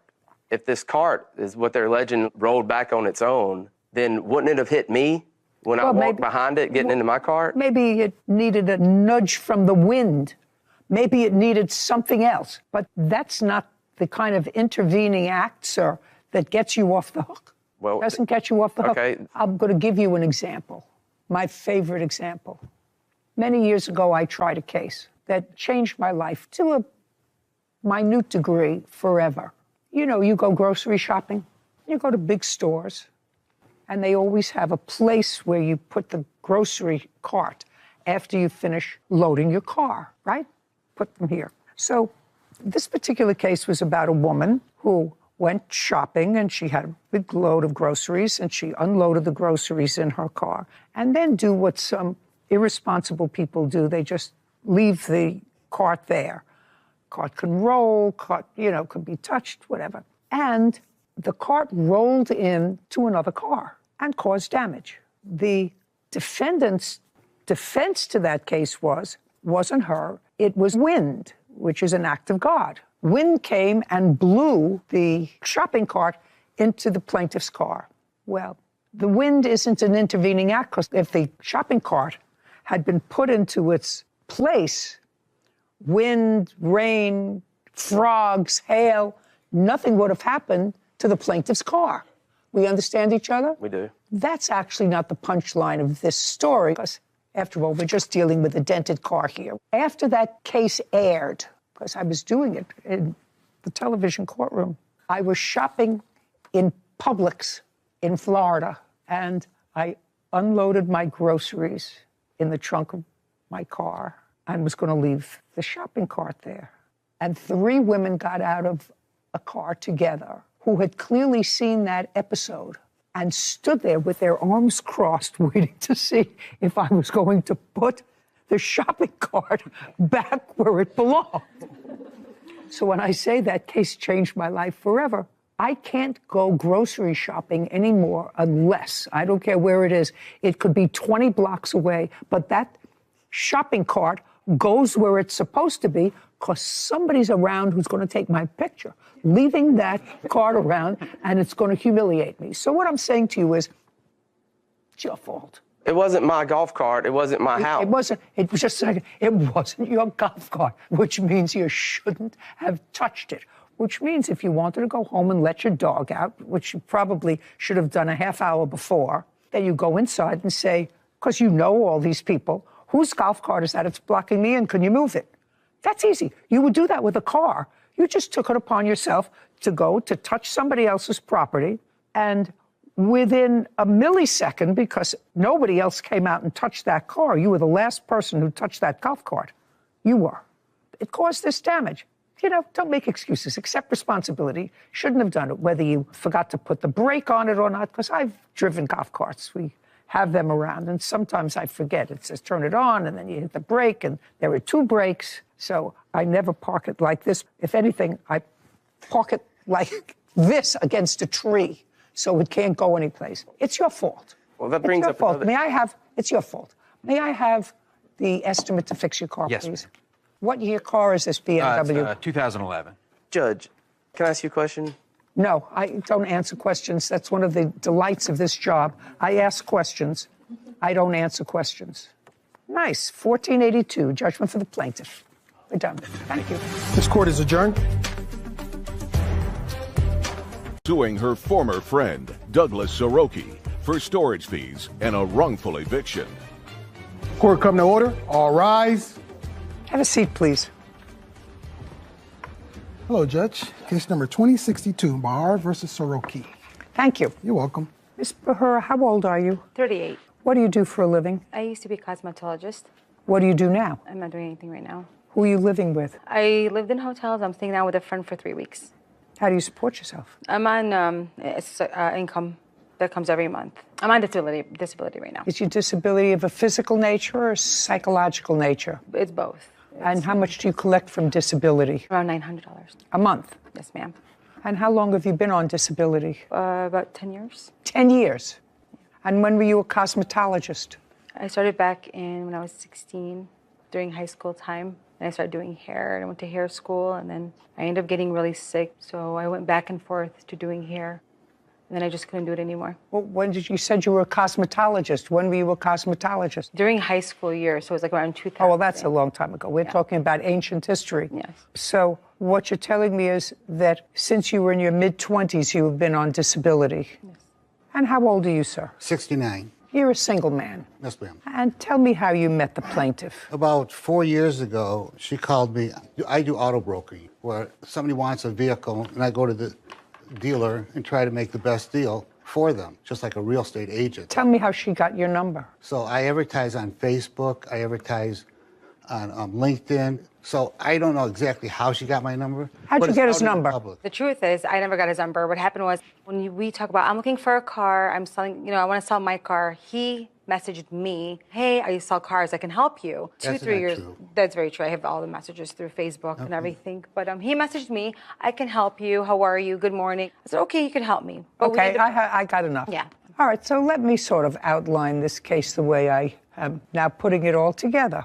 You came onto some hard times, harder than usually your life is because of your disability, and you were in your apartment, according to you, and the building had a fire. Because of the fire, you became homeless. You had already known the defendant. He did something for you with a car. And you were living alone, I assume, in this apartment. How many bedrooms in the apartment? It was a one-bedroom. And did you have a lease in that apartment? Yes, ma'am.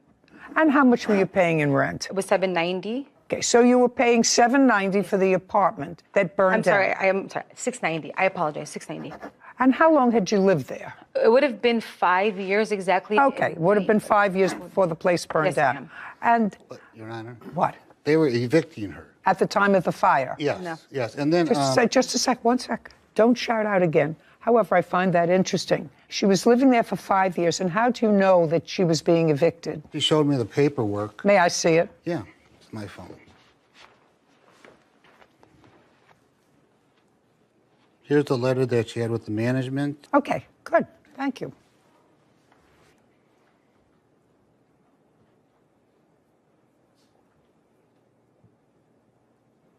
I just see your request for a hearing, and the hearing was for what? It was dismissed. I had... No. The hearing's for what? Was it for an eviction? No. What was it for? I had COVID, and I had Sarah Pay. Are you not understanding me? No. A hearing for what? I'm sorry. I said, was the proceeding an eviction notice? No, it wasn't. It wasn't an eviction notice. They don't have proceedings for COVID. They have an eviction case. You may say, I don't have money because of COVID, and they give you time to pay. Were you served with an eviction It was notice? a warning to go to court. Just a second. Yes, ma'am. For what? For speeding, for robbery, for assault, or for an eviction? For non-payment. For eviction. Listen. For eviction. Okay. What do you mean, okay? Only because when I told the judge said it's not an eviction. I don't care what you told the judge. You were No, he brought told to me. court for an eviction. Your Kevin, Honor. would you My- return this my to her, please? landlord took You're- $9,000 just from a second. Sarah. Just a second. Ms. Bahara, let me explain something to you. ma'am. I don't know whether you watch me in the past or whether you don't watch me in the past, but I want you to know that I know exactly who you are. I know exactly how you live. I know exactly how you support yourself. I know who you are. I know all of that. So let's not play with each other. You're a smart lady. You've managed to negotiate at age 38 a system for yourself. So when I ask you, did you go to court for an eviction? The answer is yes. You want to explain it to me if I ask you what happened? Well, I paid it and then COVID, they couldn't throw me out because it was COVID. You're not allowed to evict somebody during COVID. You want to explain that to me if I'm interested? That's fine. But if I say to you, will you summon to court for an eviction? The answer is yes. Okay. Perfect. Okay. Whether that had any impact on the fire in this building, I have no idea. No, I don't. It didn't. I have no idea. And The when she plaintiff said- says she was a heroine in this fire, according to her complaint, and she got a lot of people out of the building, and the things in her apartment were unscathed. Now, prior to that time, had you done anything other than help her secure a car? No. Did you help her secure a car? No, I couldn't get it because her credit was terrible. Just a second. Did she want a car? Yes. Okay, Two what different kind of a times. car did she want? That's the reason that you met. The first time, something inexpensive like a GMC Terrain. The second time, she wanted a 2017 or 2018 Lincoln. I think it's MKX or MKZ. What was she driving when she contacted you? Nothing. Right. Did she ever buy a car? For me, no. But she did get one from a dealer. I don't know how they did it because... Uncross.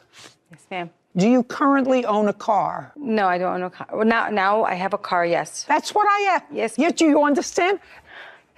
You have to let me introduce you to the truth. Mr. Truth, I'd like you to meet the plaintiff. Do you have a car? Yes, ma'am. No, you're only nervous now because you know I understand you. You now have a car. And where are you living now? With my friend. Where were you living prior to that? Hotel rooms. When did you purchase the car? March 27th. What kind of car did you buy? That was the Terrain. What year? 2017. How much was it? With everything, I think it went up to $24,000. How much of a down payment did you put down? $2,000. And you financed the rest with whom? They financed it with... They had to go to a third-party lender. I don't care. Do I look like I need your help? No. No. No. Because I'm trying to find out how this lady, who has the sole income of $900 a month, lived in an apartment for $700 a month, managed to save up $2,000 to put down on a car. Car has insurance, car has gas, car has expense. You have to buy food, you need to take care of your hair. Looks like you buy nice clothes, look like you have some jewelry that's more than $900 a month, and you've been really on the doles for a decade. So I'm just trying to square all this with what I'm seeing. Do you understand where I'm going? Great. Okay. Now, so this is what you're complaining about. The defendant, after you called him, said, well, I have a spare room in my condo. You can come with me. And you say, well, I have all my stuff that I've accumulated in my apartment, and I have only one storage unit to put it in, and I'll have to pick through and discard stuff, blah, blah, blah, blah, blah, blah, blah, because I can't afford a second storage unit. And according to you, the defendant said, I'll pay for the second storage unit. And at some point after you moved in with him and threw you out, he reversed the charges. And so you were charged for your storage unit for your stuff. That's part of your lawsuit, $600. Now, the main part of your complaint, for which you want almost $6,000, is for punitive damages because you claim that Mr. Soroki, while you were living with him, rent-free, food-free, everything free, made unwanted advances towards you. And I'm certain that what you did was put in this complaint the most egregious things that he did to you, because you would want me to know the most egregious things that he did to you, right? Okay. Claims her former friend, Douglas Soroki, owes for storage fees and a wrongful eviction.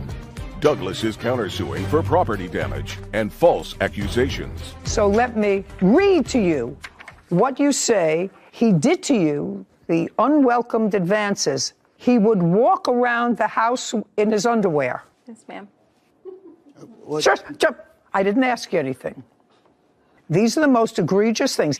And he patted my behind when he walked past me. Not true. Now, just a second.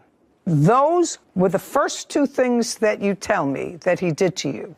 Now, how many times do you say he touched you? Between on the 7 to body? 8 times. 7 to 8 times. Okay. When did you live with him? I moved in March 5th of the fire. And how long did you stay? Till the 31st.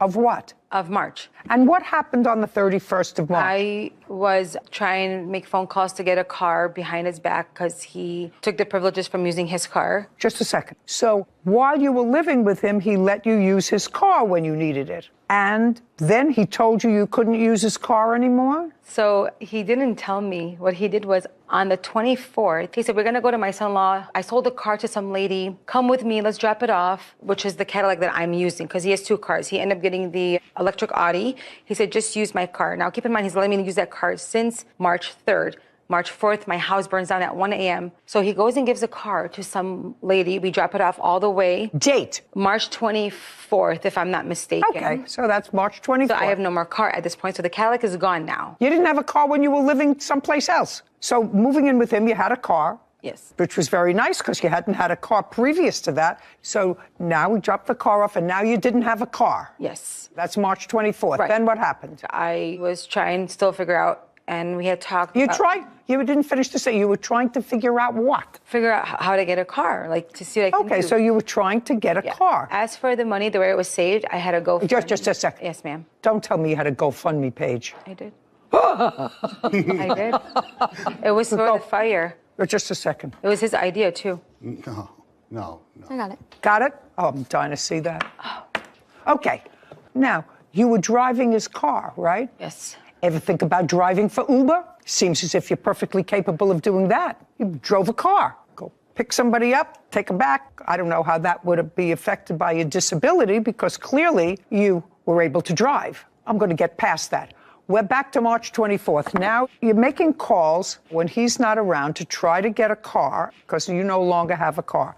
You leave on March 31st. You want to tell me what the circumstances were that caused you to leave on March 31st? So March 26th, he said, can you please go to a friend's house? I'm bringing a girl over. I said, yes, no problem. It's his house. Okay. You can do that. I said, can you please drop me off? I have a friend that was supposed to be my witness today. She wasn't feeling good. Can you drop me off because it's only 15 minutes where he's from? He said, yes, no problem. And when you slept in the defendant's condo, you had your own room? Yes, ma'am. Okay.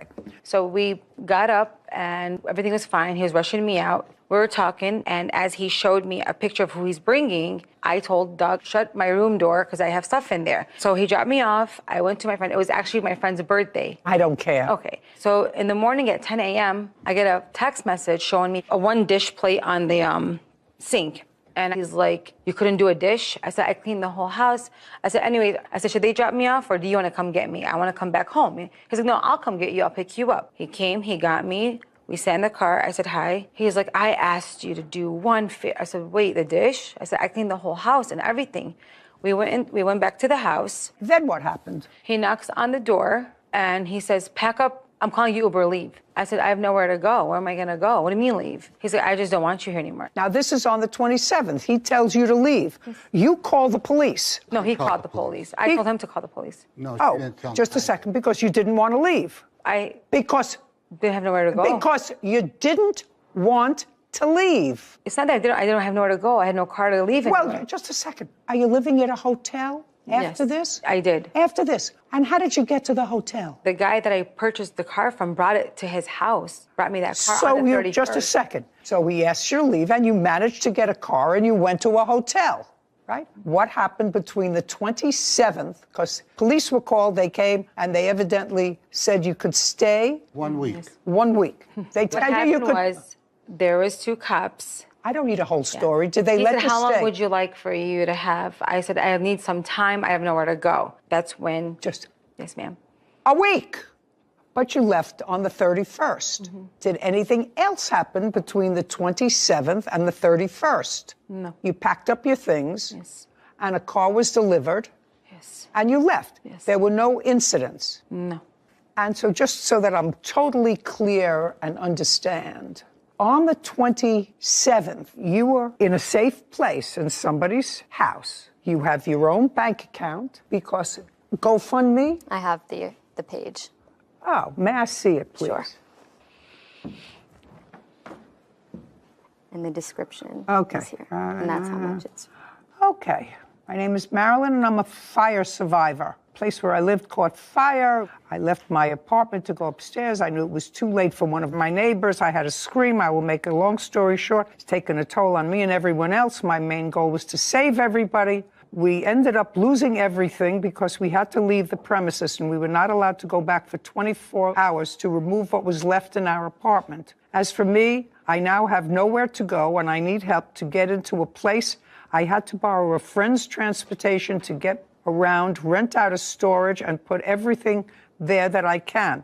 At this point in my life, it feels like a dream, and so far, you asked for $7,000, and so far you raised $1,772 from soft-hearted Americans. These people got to stay off the internet. Her former friend, Douglas Soroki, of sexual harassment while living with him. Douglas says Marilyn lied to the police and damaged his reputation. Okay, so just so that I'm clear, you raised almost $1,800. You didn't have a car before. No, you told me you didn't have a car before. Is that what you During said, that Whitney? time, yes. She didn't have a car before. During that time. Well, at that time is what I'm talking about. At the time of the fire, when you were living at this $690 a month apartment, you didn't have a car. You see, what I don't understand, madam, is that in the whole litany of your travails and troubles with the defendant, it sounded to me, a little bizarre. Taking in somebody you didn't know, dating somebody else, bringing somebody else to his house. But he's a 69-year-old man. He can do what he wants to do. He's not asking you for anything. You pay for your own storage. If you had to pay for your own storage, pay it out of the GoFundMe page. The thing that's most irritating to me is that you now, in order to get money from him, you sued him for sexual advances. And if they were so horrific to you, you've lived in motels before. You've lived in hotels before. You have friends. But it's sort of outrageous to try to convince me that you were so outraged by his conduct and still stayed, and when he tried to get you out, try to convince the police to let you stay because it was your home. That's what I don't understand. The police said that she has... Just a second. Do you understand what I just said? Everything you're saying is not how it happened. Everything's a lie because he gave me the car 2 days before the fire. He told me I have an extra room. I'm going to help you come clean my house. I'll give you $300. Get back on. This is the truth. I'll get you back on your feet. I did lose my home. I did save people. Yes, I am. You're not understanding what I'm saying? I was over there for free. I paid for food. I helped him too. The car he'd give me, I go back and forth, help him bring in his papers to the car dealerships. Let me ask you a question. What do you think he owes you for? You're going to pay your own storage unit. That's why you went on a GoFundMe page. He said do the GoFundMe. He called one of his friends from California. He's the one that sent $500. Yes, I saved it. That money from the GoFundMe and from whatever I got from my friends, I saved it to get a car. I said, are you going to still help me put the down payment? He promised the down payment. He promised everything. Yeah. I have proof right here that he promised everything. I'll take care of you. Don't worry about it. This is all him saying. Take care of yourself. I find it unbelievable for a person as strong as you are that if he was doing these things that were so irritating to you, there's the door. And what I have a problem with is that some people really are subject in their workplace, in a domestic situation, abusive people. And when you try to use it to get money from, well, that's what you're here for. That's what you're suing him for. $6,000. Right, $6,000. $6,000. I could have. Just a second. Just a second. Don't tell me you had nowhere to go. You've had some place to go for 38 years. For 38 years, you've managed to find a place to go and find. Don't speak back to me. You've managed to find some place to go for 38 years. And without working, hustle to live. However that was, whether it's through relief or food stamps or disability payments or cosmetics on the side, you've managed to not work and live. Well, that's what you told me. That's what you told me. Don't look quizzically. You've managed to not work and to live. Somebody who may have had ulterior motives. 70 doesn't go into 38, sir. 38 goes into 70. But 70 doesn't go into 38. So I would stay within my ballpark if I were you. Do you understand? And it doesn't belie credulity, which means I can actually understand that a single guy, 70 years old, now has somebody who's relatively attractive that he's extended a hand to come and live with him, and he made an agreement with her. I don't even have to go into it, that she would take care of the apartment, she would clean up the apartment, she wouldn't have to pay you rent, she could use your car, all of that stuff. And there is no question in my mind, in your head, that somewhere down the pike there was going to be a payday. Just a second. Maybe, maybe not. However, the plaintiff has 2 good feet, and she was out of your house, and she insisted on coming, as she calls it, home. I had to go home. And then when the police came, she insisted on staying home. How much time do you need to get out? Because he wanted her out. I need a week here because I have no place to go. Okay, your case is dismissed. Listen, sir, you made a mistake. I made a mistake. You made a mistake. Yeah. Your mistake just got dressed down in an international forum, because there's no question in my mind that this lady, who lives by her wits, if she didn't want to live someplace, she wouldn't live there. So your case is dismissed, as is your counterclaim. We're done. This court is adjourned. I am a very humble person. I don't hurt people. I'm a giver. Well, she knew that the girl was lying, and I knew that she'd catch it right up front. She's the judge, right? But, the real judge is God. That's who I put my faith in. You can't do anybody a favor. She had a fire. And she may have seen me dressed up nice. I'm going to take care of myself, whether I am homeless or not. She called me at 1 or 2 in the morning, had nowhere to stay, so I let her in. I'm not going to come as a scrub. I'm not a scrub, so. People have to be so careful on GoFundMe, and there's no fact check on the internet. There's no way to tell whether she really did lose her belongings and was homeless from a fire or not. People can write whatever they want on the internet. And it really rubbed me the wrong way, because I thought I read in her sworn papers for today, she said, I was able to save most of my belongings because my unit did not burn to the ground. And you read the complete opposite on her GoFundMe page, that she was using to solicit money from innocent people online. And that really rubs me the wrong way, because you're going to swear to this here in court today, but there is no such sworn testimony for the internet. We've seen a few cases like that, even people feigning illness. And it's actually just a testament of the good-hearted people that live in this country that will give a total stranger, based upon a caption, $10, $100, just makes them feel better. But when you find somebody who abuses it, it really hurts everybody, because people will look at these GoFundMe pages, some of which are legitimate, as potential scams. Yeah. Anyway, that's a woman who lives by her wits, and he's an older guy who should know better. Also true. Ellen Henderson is suing her ex-roommate, Tara Williams, for breaking a lease and filing a false restraining order. Court come to order. All rise. Have a seat, please. Hello, Judge. Case number 2023, Henderson versus Williams. Thank you. You're welcome. Miss Henderson, you and your kids and Miss Williams and her kids decided to rent a house together. Yes. And when was that initially? We moved in January 21st of 2021. How large a house was it? 5-bedroom. And who moved in with you? Me, my 2 children, Tara, her 3 children, and... The third roommate? Yes. What was your share of the rent? The share of the rent? Yours? $14.95. And yours?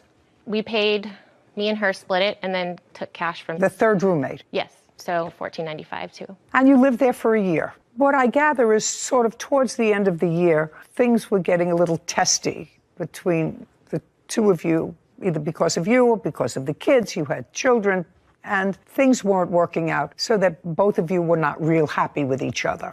That be a fair statement? Yes. It started earlier in 2021. I'm sure, but at the time that the lease was up, you both weren't really happy with each other. And according to your complaint, she left, you were stuck paying the rent, and she had signed a renewal of the lease, and you want her to pay her portion of the rent until you found a new roommate, which you actually found a new roommate several months later.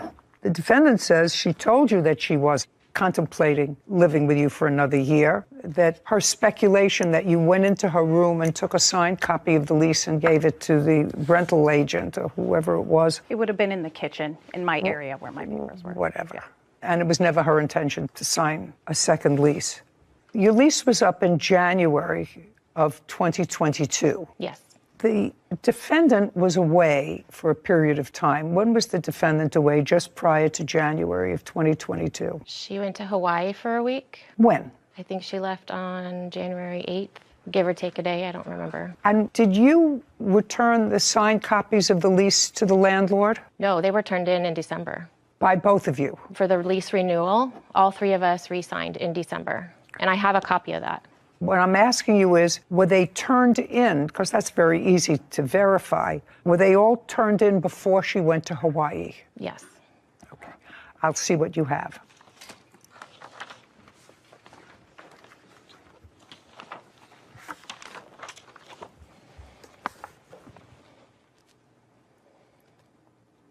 Well, Miss Williams, if it's your statement that she took your signed copy of the lease and turned it in without your permission at some point when you were in Hawaii, that's what you're alleging. If this doesn't bear that out, Miss Williams, I'm going to tell you it doesn't lend itself to the truth of that statement, because this indicates that the two of you and the third roommate signed this on December the 19th. Then you turned it in. Then it was turned in. That was before you went to Hawaii.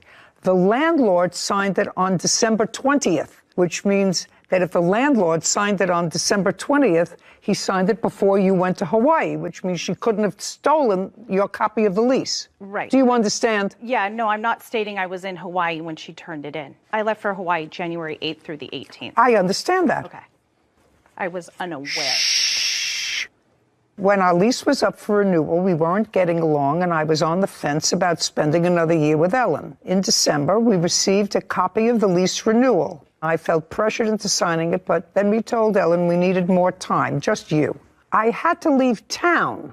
Well, I don't know, you don't have any witness here because you say I had to leave town, so I decided to hold on to the lease until I returned. Where did you go? I went to Hawaii. Well, that was in January. Yes. Well, but the landlord got a copy of the signed agreement December 20th. I didn't know it was turned in. Oh, well, Receive an I email. don't know whether it was turned in or not. So I emailed Rincon, and I have messages stating it was received from Ellen. Okay. I'll see what you have. Okay.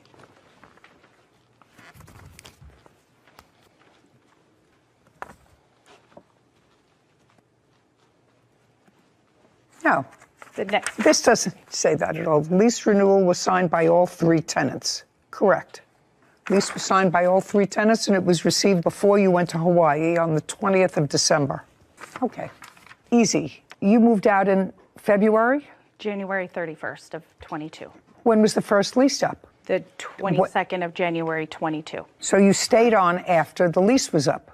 Yes. Why? I wasn't completely moved out yet. I Oh, was in that's Hawaii. too bad. I had reached out to Rincon about paying extra to pay the extra few days. No. Okay. And when did you get a new roommate? Her ex-roommate, Tara Williams, broke their lease and filed a false restraining order against her. Tara is countersuing for a security deposit, utilities, and damaged property. Okay. When did you get a new roommate? She moved in April 18th. Did she pay January's rent? Yes. So you're talking about February and March. February, March, and then prorated April. Well, February and March, $14.95, $29.90. Okay. The next part of your case involves filing for a false restraining order.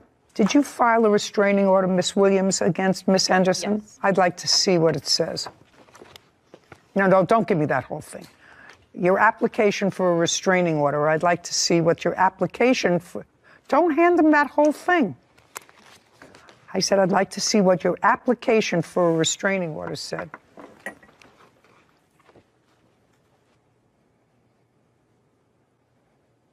Okay, so what you say is she sent you 3 letters. You're asking because she sent you 3 letters. They were annoying. I want to know what she was asking for in those letters. Was she asking for rent money?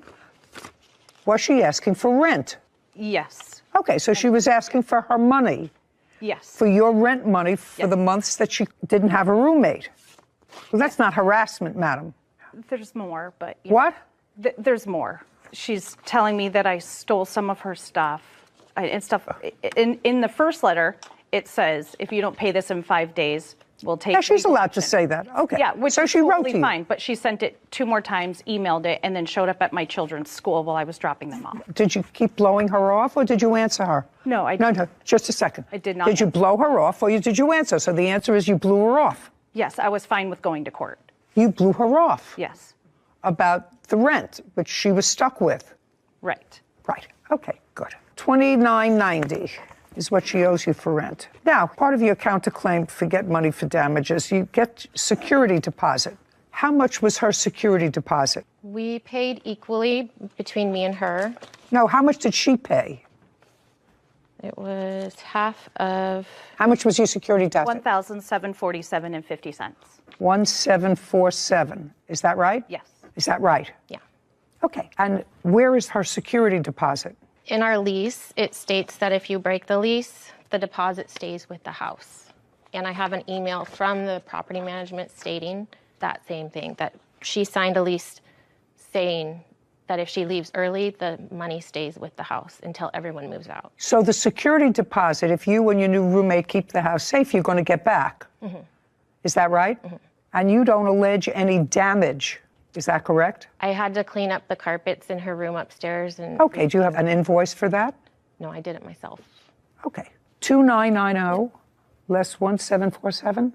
$1,243. So far, she owes you $1,243.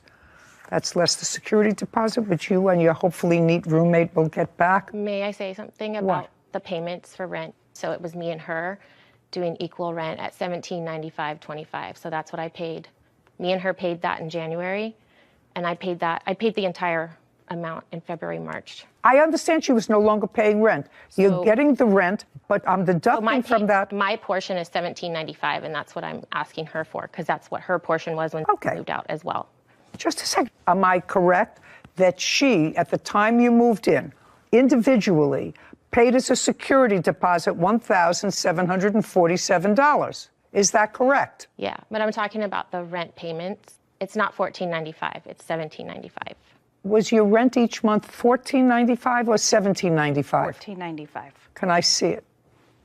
Anybody have any proof of that? I printed out the log, but she paid us $300 each in cash. So there's no, she is on the lease, but it does not show she was paying cash. You mean the third roommate? Yes. The third roommate? Right. So your amount was $14.95? Correct. I got it. Up until the end of December. Okay, I'm finished. Now, the next part of your counterclaim is for utilities. Security deposit you get back. What utilities do you think she owes you? She did not pay me November, December, January, or February closing for utilities. Did you pay them? I paid them. I'd like to see where you paid them. No, don't give me a whole bunch of papers. I don't want to see a whole bunch of papers that I have to go through. I want to see what utilities there were, when you sent her a statement of what the utilities were. Yes. I assume it worked that she paid you a portion of the utilities. Yes, it was What split. portion of the utilities did you pay? We split it equally the whole time we were there. Okay, so whatever utility bills that were paid by her, you were supposed to pay half. Correct. Which did you? My last payment to her was December 4th for Spectrum Water, Trash, and Gas. That was 12/4. How much did you pay her? $364.61. Okay, just a second. Did she pay you $364 in December? She did for prior months. So that was for November. That covered November. If it was paid in December, that covered November. It would have been more so October. I can't get involved with that, madam. Don't give him a whole bunch of papers. Don't give him a whole bunch of papers. December and January statement for utilities. You were gone in February. Yes. December and January bills for utilities. Did you pay those? I did not, because she left me with all the rent. I understand that, but now you're getting your rent. Now we're going to settle up on the utilities. And I didn't include it in the lawsuit, but she still owes me for trash. And I have a list of stuff that she took of mine that I did. I'm not interested in it, Miss Henderson. And it didn't work out. You should be very happy. She's gone. You didn't like her. She overcharged me utilities with her business expenses. Okay. Every month we lived there. Has accused her ex-roommate, Carol Williams, of breaking their lease. Tara claims she filed the restraining order because Ellen was stalking her. Miss Henderson, it didn't work out. You should be very happy. She's gone. You didn't like her. She overcharged me utilities with her business expenses. Okay. Every month we lived there. We have a bill for December and January.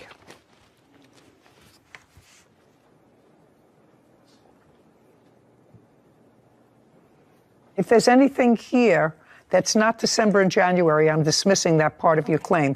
And I already have a bill that's dated April of 2022. Right, that was for January and February water. That's $390.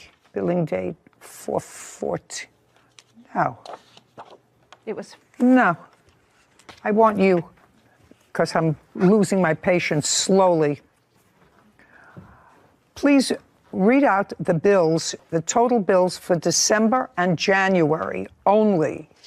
Sarah, get ready. Can it go till February 1st? Yes. Okay. By the way, while she's looking for that, did you go to her kid's school? I served her a letter of default and a cease and desist letter in the parking lot of her school, kids' school.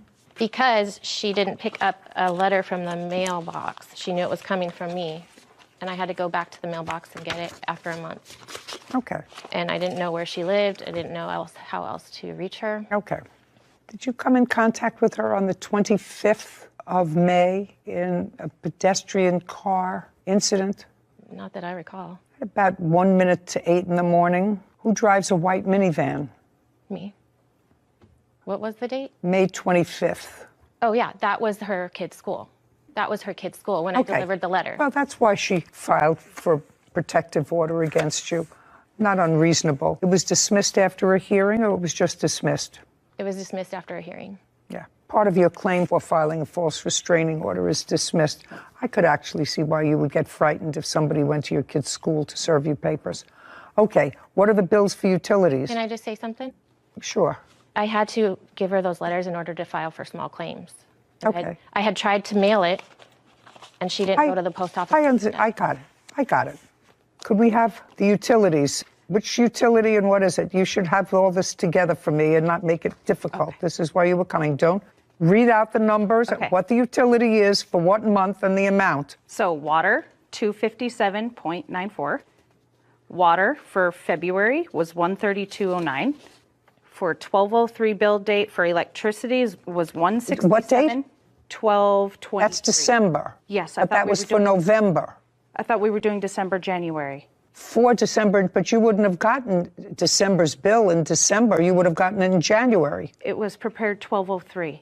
Right, but that's dealt with November. It was prepared 12/03. They're not prorated. Come on, let's go. Okay, 2/04. This was prepared for electricity, $74.72. Okay. This one was for the date that I ended of 1/28 to 2/01. It was $12.78 for Edison electricity. Let's move on. And then this is gas for 12/29 to 1/27. It was $37.04. And then the ending charges was $5.72. Got it? $5.72. I can't believe it. Okay, would you add those up? Yeah. And your arrangement with her, Miss Henderson, was that you each paid half of the utilities. Is that right? Yeah. Can I say something about that too? Back in April or May of 2021, I went to her to speak and ask about me paying less for water, gas, and electric because she brought all of her Airbnb laundry. She has a cleaning business. And our washers and dryers were going constantly. And? And she didn't meet me halfway, so I was stuck paying half. Fine. I have the total whenever you're ready. $507.51. Divide it by 2. $254. $1,243 less $254. $1,243 is what she's owed now, less the security deposit. I love this case. Couldn't be more excited about it. $989.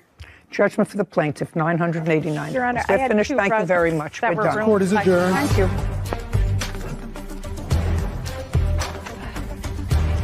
It's sad that I lost, but I put up a good fight. I'm happy with the decision. She didn't want to live with me, that there were issues. Why would you turn in a lease to renew for a whole nother entire year with someone? It's been a lot of stress. I wanted her to file suit so I could see her in court in order to take care of the matter. I had nowhere to go, and I didn't think she was going to renew, to be honest. 0 roommates. Don't do it. I mean, I went into it thinking that this was going to be a good situation. I really got along and I loved her and her kids, and I don't know that I could have done anything different. Dalton McDonald for unpaid loans. Court come to order. All rise. Have a seat, please. Hello, Judge.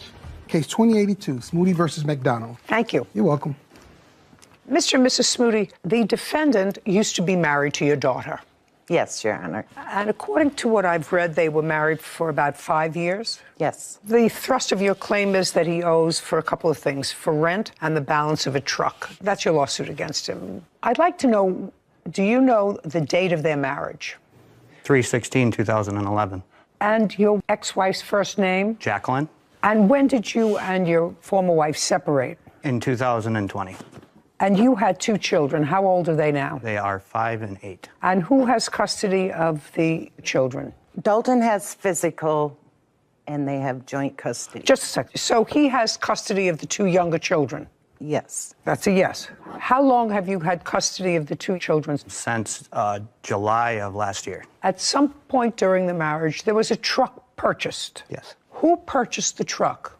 Dalton purchased the truck. I co-signed for it. And when was it purchased? Month and year? June of 2017. Was that the only car that they had? Yes. So that was a family car? Yes. And in 2017, was your daughter working? Yes. So both parents worked. And both parents, I assume, pooled their money and I assume made car payments. Yes, Your Honor. Yes. Is that correct? Both. And then they separated in 2020, and at that time, the children came to live with you. Correct. And you took the truck. Yes. By agreement with your now ex-wife. Yes. In 2020, who made the car payments? My husband did. Is that correct? Yes. I made all of the car payments on that vehicle. All of them, from the time it was purchased until we paid it off. Okay, so what you're telling me is from 2017, you made all the car payments. That's correct. Did your daughter and son-in-law make any of those payments? Not directly, but they paid toward the balance of the money that they were. You paid for the truck. That's correct. Since 2017, since they correct. were married, Yes. with no reimbursement. I took payments out of my daughter's check. Just be very, very careful with me, sir. I want you to be very careful with me. I read that, what we call in Yiddish, Babameises in here, that you took money out of your daughter's check. Babameises, it means grandma's tale. It means it's not true. It means it doesn't sound right to me. I read it in here. Don't try to repeat it here because that won't be good for you. Okay, I'm going to believe you if you show me copies of her checks that you made to her with withdrawals from money she owed you. That's all I want to see. Do you have that? I do not. Not, of course not. Now, he has the truck, and this was clearly either a gift or a marital debt. Either one of those 2 things. It's either a gift or a marital debt. It was a family car that was used by your daughter, her husband, the grandchildren, with, according to you, no reimbursement, according to you, except this ridiculous reimbursement from your daughter's check, which I don't believe, so I'm not even going into it, with no reimbursement 2017, 2018, 2019, 2020. And when your daughter and the defendant separated in 2020, according to him and according to you, he took the truck and the children. And that was with her consent or not? Yes, it was. With her consent. Is that so far right? That's what you're telling me. It's accurate. Right. Did you intervene in the divorce proceeding and say that there is money owed, marital debt owed, and part of the marital debt is this loan on the truck? No. No. The answer is no, you did not. It would also be fair to say that you don't know how much, according to you, she paid for the truck. I do, Your Honor. I have that ledger that I have. I would go to her each week and say, Jacqueline, how much can I take toward the loan? And that's how much I would take off each week. All you have to do, sir, is show me. Otherwise, this is a whole bunch of nonsense. Yeah. It's a marital debt. You did not intervene in the divorce proceedings and say, listen, this is a debt that's still outstanding, whatever it is, $2,000, $3,000, $4,000. You didn't do that. Now, the only thing that you can say to me with regard to this truck business is if you had an agreement with the defendant in 2017 to pay the truck. And be very careful, because what you've told me is he didn't make any payments to you from 2017 ever. He made some payments. Just a second. Interesting. Show me where he made payments. Did you give him a receipt for payments? No, this is a small town, and It's not a small town, it's Well, a family, sir. It's not a small... I do have the ledger. I'm not interested in the ledger you created. It's self-serving and therefore inadmissible and created for the purpose solely of this litigation and not created at the same time that the event took place. I might even cut you a little slack if you had a ledger, a book with entries in it at different times from 2017 in different ink, with a day, how much was paid back on the loan. I guarantee you do not have that. You have a very nice piece of white paper that you created for me. Is that correct? That is correct. That is accurate. Okay, so I'm not interested in your ledger. That's not a ledger. That's a document prepared for the purposes of litigation. So I want you to tell me what conversation you had and when with Mr. McDonald about paying for the truck. Then Tina Smoody claimed their former son-in-law, Dalton McDonald, owes for unpaid loans. Now, I want you to tell me what conversation you had and when with Mr. McDonald about paying for the truck. That was from the very beginning, because I was paying all their bills. Just a second. I don't care whether you were paying their bills. I understand you were paying all their bills because they came to live with you for a brief period of time because they were evicted for whatever reason, and that was sometime in 2016. Okay. So I understand that you were paying their bills. Sometimes that's what parents do. They pay their bills. We were paying their bills because they had no checking account. That doesn't matter to me. I want to know your conversations with, where did it take place? Because you're not suing your daughter, you're suing him. The conversation was when we rented the farm for them, which I know is not with the truck, but the landlord would not let them rent from them because they had terrible credit. We'll get to the rent later. Stick with the truck. Don't talk to him when I'm asking him questions. Well, the truck was the same thing. We put that on the ledger then, or on the running total, and they agreed. They both agreed that they were going to pay us off. Okay. He came over on Labor Day weekend, and I showed him the ledger, which he saw all the time. No. Don't tell me what he saw. Don't tell me what he saw. If what you're saying is you showed him the ledger when he came over with the boys, yes, and he was going back to Minnesota. Right. And he brought the boys to see you to say goodbye? Correct.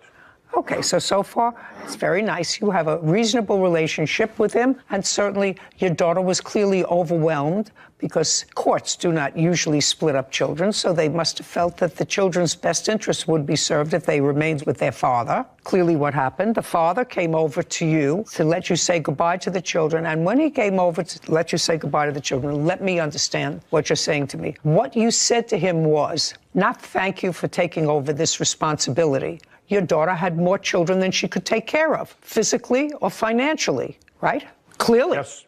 Clearly. So what you want me to believe that two nice people who took in their daughter with her two kids and a husband and bought a truck and made arrangements for them to have someplace to live, that these two nice people, when he came over, because your daughter couldn't take care of her children, and he brought them to say goodbye, you said, it's very nice. I want you to take a look at this ledger and see how much money you owe me. That's what you're asking me to believe, right? I'm going to let you live with that fantasy that I believe that. And so I did give him the balance of what he owed me on the rent. No. And on the truck. Nice. And he he looked me in the eye, he shook my hand and said, Jerry, I promise I'm not going to screw you on this. I'm going to make those payments. Make payments for what? On the rent and on the truck. Okay. Did you have that conversation with him? No, I did not, Your Honor. The conversation was when I came up there the last time, Jerry was trying to sell his fishing boat, so I posted it on Facebook, and I sold it for him. In what month and year? That would have been September of 2020. After selling the boat, he gave me $1,200 for helping him. How much did he sell the boat for? It was $4,700. So that was after you'd already moved? Correct. With the children? Yep. Okay. He helped you sell the boat for $4,700? Just answer my question. No. Did you give him $1,200? No. He bought that boat from me a year prior to that. He had it. So they bought this boat from you. Accurate. When? That would have been in the spring of 2019. And how much did you sell it to them for? $2,500. Did they pay you for it? No, part of that was put on the ledger, and part of it was cash. You know, I'm not buying your whole story. I'm not buying your whole story sorry, because what Your it... Honor, I'm telling you the honest-to-God truth. No, I don't think so. I don't think that I would have sold people who had no credit, who couldn't buy themselves a truck, so you had to co-sign for the only means of transportation that they had, who couldn't pay for their rent, who couldn't pay their bills because of their bad credit. I don't believe this whole scenario about selling them a leisure boat for $2,500. Is mind-boggling that you would think that an intelligent person like me would accept that. Okay, forget the truck. You have the truck now. Yes. Okay. You haven't finished your story with me, so you sold the boat, and he gave you $1,200. Correct. I gave him the $1,200 back, which made us even on the truck payment, and he gave me the title. Tina signed it, and then I brought it back to Minnesota and put it in my name. Okay. Who signed it? Tina signed it. My name was on it as well. Your name? Yes. As joint owners with him? Yep. Co-signer. Oh, interesting. In what month did Mrs. Smoody? Yes. Sign over the car to you? The same day that I gave Jerry the $1,200, that would have been in September. Now, do you remember the $1,200? No, it was $1,000 that he paid toward the loan when I sold the boat for him. Okay. And it was his boat that I sold for him. Okay. You did not create this as a marital debt. It absolutely was a marital debt. So I'm dismissing that portion of your claim that deals with the truck. Now, let's deal with the rent. The rent that you're talking about was rent in what property? The farmhouse that they rented. From when to when? 2016, November 2020.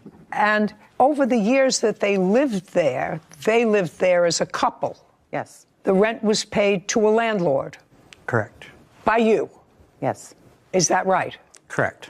And they, your daughter and her husband, would give you cash, checks, or whatever to cover the rent. Yep. Yes. And how much did they give you to cover the rent? When we started out, rent was $800, and later on he raised it to $900. We never made it a set amount each week. They gave us what they could. And we've done this before in the past, and they've always paid us back. Well, then you should have sued them and listed all of this as a marital debt in the process of their divorce. So it could all have been... We're handling Jacqueline in another way. You what? We're handling Jacqueline alone. I don't understand what that means. Well, you're saying it was marital. Just a second. Does that mean that you've already served your daughter with a summons? Not yet, no. Of course not. Of course not. And you did know when they were divorcing. Yeah. You did know when they were divorcing. I'm not buying anything of this lawsuit, most of which, at least the rent part, is totally stale. I'm just curious, Mr. and Mrs. Smoody. Somebody wants to answer this question for me. Mr. McDonald has custody of your two young grandsons, who I assume that you were close to because they lived with you in your house. And you seem like live with us. The two boys came back to live with us. From when to when? December of 2021 until July of 2022. 6 months we had them. Just a second, 2022. Was there a court proceeding? No. But then in July they went back with their father. That's accurate. And they've been with their father since? Yes. Okay, so the boys lived with you for 6-7 months. Right. Was that an acrimonious transfer? And Tina Smoody are accusing their former son-in-law, Dalton McDonald, of refusing to pay back loans. Was that an acrimonious transfer, or was it something that you both... What happened there was he called my husband to see if No, don't tell me what he said to your husband. Okay, I will tell you then. He called me in December and asked me if I would please take the two boys. I told him, I will take them, Dalton, if you start making regular payments, Oh, well, we would.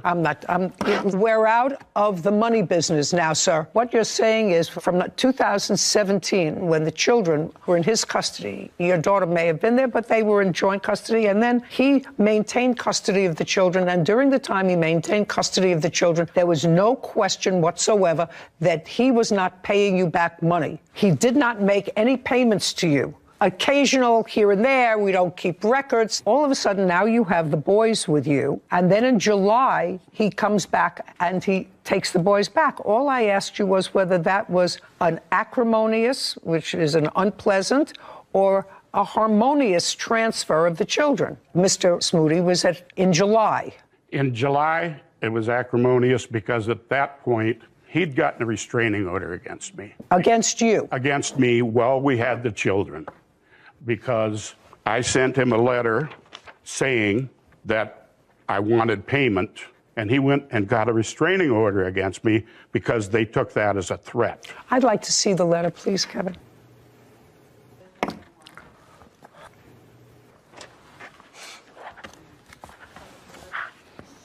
And this is what needs to happen moving forward. That's correct.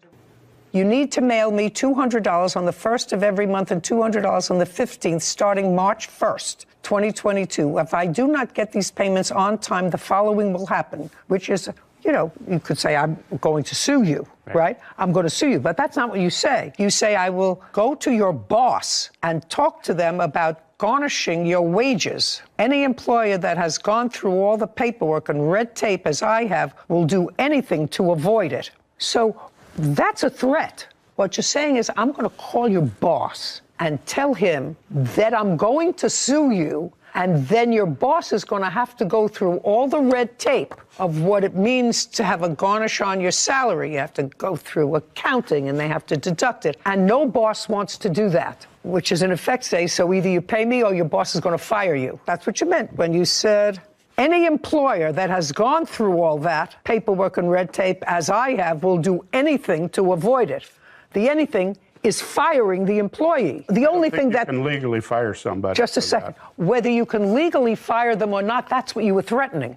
That's what that said. So we got an order of protection against you. Correct. And? Then I didn't fight it because I didn't anticipate having any conversations or contact with him. When you wrote this letter, yes, you had the boys. Yes. Right. Not before. No. Not before. And he had had the boys for some time alone. 3 months. He had had the boys for some time alone. Okay. Let's go back to my original question, which was, when the boys went back to their father, was it acrimonious or harmonious? It was not good. Well, so tell me your version of what happened. The reason it was acrimonious is because he knew very well that once we got him, we put him on a strict schedule. 8 o'clock, brush your teeth, 8:15, pajamas, 8:30, bed. Where was your daughter living at this time? With us. Yeah, just to say, if you're going to interrupt him because you want to get it out, I'm sorry, that's not going to be good for you. She had a room at our house. Just a second. So your daughter was living with you. So what you're telling me was your daughter was in the wind someplace. Accurate. Okay. You know, you had her for a long time. He only had her for 5 years. And I can understand the sadness if your daughter is in the wind and not being responsible, sir. But that doesn't mean he has to shoulder all the burden. Right now, he's shouldering all the burden of supporting the 2 children, which I assume you're doing. They're living with you. And so are you working? Yes, I am. And he's working. Your daughter is not. She's working 2 jobs. She always has. If she's working 2 jobs, why was she in a room? She wasn't renting. She was living there free. Okay. So now let's get back to this acrimonious transfer of the children back in July. Dalton called me, or called the kids. Okay, so he called the children. After bedtime. Okay. Called my wife's phone 4 times. Ring, ring, ring, ring. And she wouldn't answer because kids were in bed. And then he called my phone twice. The second time, I have an old flip phone. I flipped it. Walked in, because now I hear the boys are awake. I let them talk to the boys. And then I took the phone back, and I said some naughty things to him and hung it up. What did you say naughty things to him for? Because I was very angry at him. Can I use some swear words that I used when I told him? No, I assume you used some terrible words. Yeah, but I just told him, don't call me anymore. Is there any reason that you discussed with your wife why she didn't answer the phone? Because the boys were already in bed. He had done that before. You already told me that you heard the boys, so you took the phone into his room. After the phone calls, they woke up. Is what you're telling me that the first time that he tried to talk to the boys, that you or your wife didn't answer the phone? I think it probably happened once or twice prior, and then we told him, don't do it anymore. Okay, fine. And this time we were fed up. Fine. So that's when he said, I'm coming to take the boys. No. Well, when did he say he was coming to take the boys? Not until July. Jacqueline told us that Dalton was going to be taking the kids once they got out of school. Okay, I'm going to take the pain out of this case, and I'm going to do it relatively quickly. I think, Mr. and Mrs. Smoody, that this lawsuit was very ill-advised. The defendant doesn't owe you any money. He doesn't owe you any money because if there was money owed, it was a marital debt, and it should have been taken up at the time of the divorce, listed as a marital debt, and then it could have been fixed by the judge who approved the divorce how much and by whom is owed money. You chose not to do that. It was only after a very acrimonious set of circumstances, roughly 5.5 years later, after this truck was purchased, that you chose to exercise any prerogatives with regard to a debt, except this letter, which threatens to go to his boss to get him fired if you don't stop making payments, and that was only after the 2 children came to live with you and were sort of overwhelmed. You have to understand, Mr. McDonald, who I think probably is trying, he's got the 2 boys. It got very complicated, but it's not a lawsuit, and I would make nice with him. He's got 2 children that you probably want to have some connection with, and this lawsuit certainly doesn't help that. Well, anyway, for all the reasons that I've stated, your lawsuit's dismissed. We're finished. Thank you. Your Honor. This court is adjourned. He owes us that money. He admitted he owed us the money. I think the judge was absolutely correct. He promised he was going to pay us the money back. I don't owe Jerry any money. Kids are irresponsible, have no sense of honor, duty, respect, responsibility, nothing. Really should be a family thing, and maybe one day it can go back. El Barone is suing her ex-boyfriend, Asael Arteaga, for a loan. Court come to order. All rise. Have a seat, please. Hello, Judge. Case number 2060, Barone versus Arteaga. Thank you. You're welcome. Ms. Barone, case is not a very difficult one. You met Mr. Arteaga? Arteaga. Take your hands out of your pockets. At a bar? Yes. When? Back in June of 2021. Did you ever live together? No. You always maintained your own residence and he his? Yes, the apartment I owned was always underneath my name. But he never lived there? No. Good. But you bought a car. Yes. In what month and year did you buy a car? I ordered a Tesla back in, if I'm not mistaken, May. And May of what year? May of 2021. Was it a new car? Yes. Give me a rough number. How much was it? Out the door, $72,000. And what color did you order? Black. This is what the case is about, and it's going to take me very, very little time to resolve the case. You ordered the $72,000 car in black, and because of whatever strange reason, you wanted the car wrapped. Now, I think most people know what that means, and I think I know what that means. That means you take a perfectly good car and you put a different finish on it. Is that what it means? Yes. You buy a car that has a nice shiny finish and looks clean, and then you put something on it that, I don't know, looks like it's been sitting out under a volcano. I guess you could say that. What? I guess you could say that. I just did. And that cost money. It cost an additional, I think, according to the papers that I read, $3,800. No, it's $3,950. How much? $3,950. And you had some of that money, but you gave him, transferred to him, $1,800 on your credit card. Yeah, so it was an agreement made between... No, I didn't ask you. I didn't. You transferred to him $1,800 towards this wrap on his car. I made the payment for him. You made the payment for him on a credit card? Yes. And according to you, your arrangement was that he would pay you back monthly $100. Correct. You don't dispute that. She offered. Yeah, she offered. And you did, in fact, on 3 separate months, pay her back $100. Yes. And that means that in your view, it was a loan. Well, it was more of a gift. Well, then why would you pay her back $100 a month, Mr. Arteaga? Because our finances are much different. What do you mean I was getting a car, I ordered a card, so it was a gift for me because she already knew that I was looking for a PPF, which is a paint protection film. So I'm more. Listen to me. Yeah. You're not answering my question. You're doing a dance around my question. If it was a gift to you, this $1,800 towards the wrap for your car, why did you pay her back $300? To help her out. Yeah. And then you stopped, because that sounds ridiculous. You still have the Tesla? I still do. Yes. You making payments on it? Yes, ma'am. Good. What kind of work do you do? I'm an electrical superintendent. Expensive car. Indeed it is. You're a single guy? Yes. That's what single guys do with their money. Tell me why you stopped paying her back, Mr. Artiega. Things got sour very quick. So things got sour with the relationship? Yes. Okay. And is that when you stopped paying her? Yes. Good. Judgment for the plaintiff in the amount of $1,500 is what he owes you for the balance of the loan. Thank you. We're done. This court is adjourned. We broke up. It was a nasty breakup. There was bad feelings and tensions between the both of us. It was a bad breakup, yes, but there's a lot more details to it. It was just out of pettiness at the end of the day. Because she caused a lot of rift. I'm just not going to loan out money to just anyone from here on out. I'm glad it's over. And I'm really happy I get my $1,500. Case 2073, Joseph versus Williams. All parties, please step forward. Donnell Joseph is suing his niece, Tina Williams, and his sister, Martha Williams, for personal property. Mr. Joseph, these two ladies are your half-sisters? My half-sister and her daughter, my niece. So, what's your first name? Martha Williams. Martha is your half-sister. Yes. And your first name? Tina. Tina is your niece. Yes. And you and Martha have the same mother. Yes. Your mother had a house. The house was in her name. Your mother passed away in the early 70s. Yes. At that time, she was married to your father, not your father.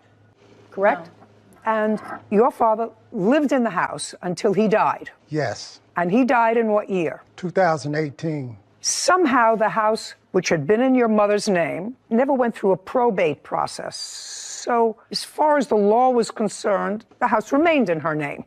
It never went to her surviving spouse or her children when she passed away in the early 70s. What I'm reading is when your father passed away in 2018, the house sort of remained vacant for a while. For how long? Since he passed away. So nobody's lived there. Correct. And you knew your father passed away, I assume? Yes. And you knew your mother passed away? Yes. And after your mother passed away, she passed away in 1971 and 1972, did you ever visit with your father in that house? I visited with my father. I lived in the house. From when to when? Well, I lived in the house 1963 until like 72, and I started moving out. But I would still go back to the house because it's my family home. I want to know the last time Mr. Joseph. Hello, today story we will explain a horror story. We shall explain a horror story. Alvin Marsh had always believed the old stories her grandmother told her were exaggeration tales meant to scare children into behaving. But when she inherited the marshland at the house edge of Blackwater Forest, she learned that some stories were warnings. The house stood alone at the end of sinking dirt road. The fog there never lifted, and the trees leaned inward as if listening. The paint had peeled from the walls like shedding skin. Beneath the rotten wood, something darker seemed to pulse. Elvin arrived just after sunset. Her car headlights cut throughout the mist, illuminating patches of grass that seemed to tremble. The house was even worse up close. Its windows were smeared with condensation as though someone had pressed their face against the glass moments before she came. Inside, the air was stale, heavy with the mildew and something metallic. She found the furniture draped with dusty sheets. It looked like the family had simply walked out decades ago or tried to. Her grandmother's words echoed in her mind. Never open the door at the end of hall. If you hear knocking, don't answer. If you hear whispering, don't follow. Evelyn brushed the memory away. Old people and their stories. She muttered, exploring room by room. The house was silent until midnight came. The knocking.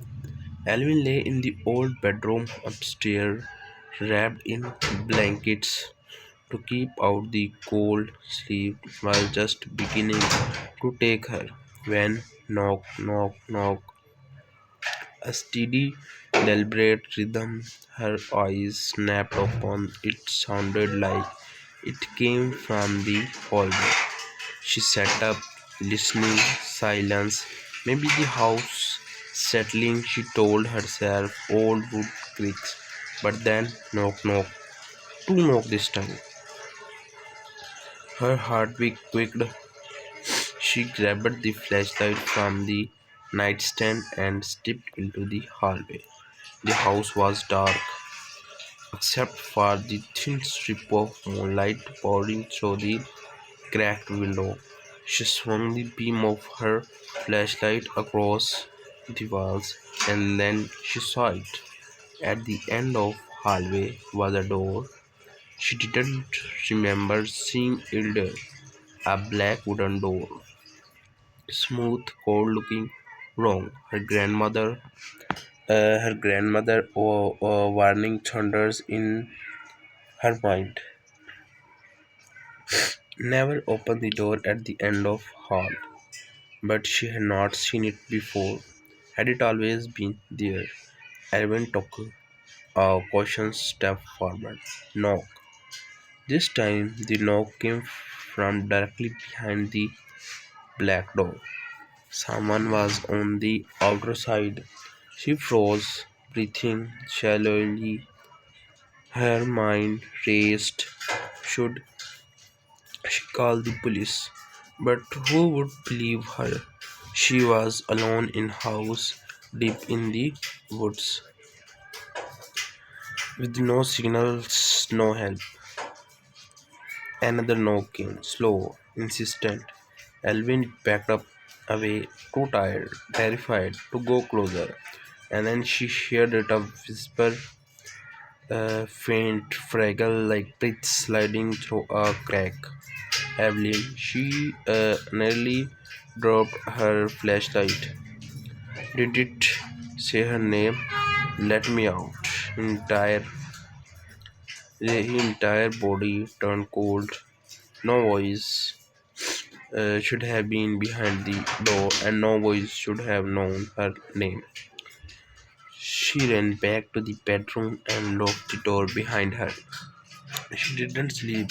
She only waited for morning. The daily. The next day, Evelyn searched the house for answer. In the living room, she found a wooden chest beneath piles of blankets. Inside were old photographs, yellowed letters, finally a leather-bound diary with her grandmother's initials. The first pages were normal recipes, house notes, weather reports, but halfway through, handwriting came. The letter slanted violently as if written by trembling hands. The door has awakened again. It whispers at night. It wants someone. Evelyn flipped the page, but grandfather heard it first. He thought it was a lost travel. He opened it. Her breath catch. The next entry was smeared, as though written with shaking fingers. He changed. Thing that come through the door was wearing in his voice, but it was not him. Not anymore. Alvin's hands trembled as she read the final entry. Seal it again, but I fear the door will return for me, or whoever inherits this place next. Her stomach dropped. Her grandmother had not warned her out of superstition. She had warned her out of fear.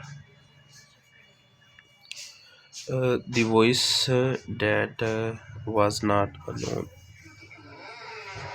The voice that was not alone. Night fell in again.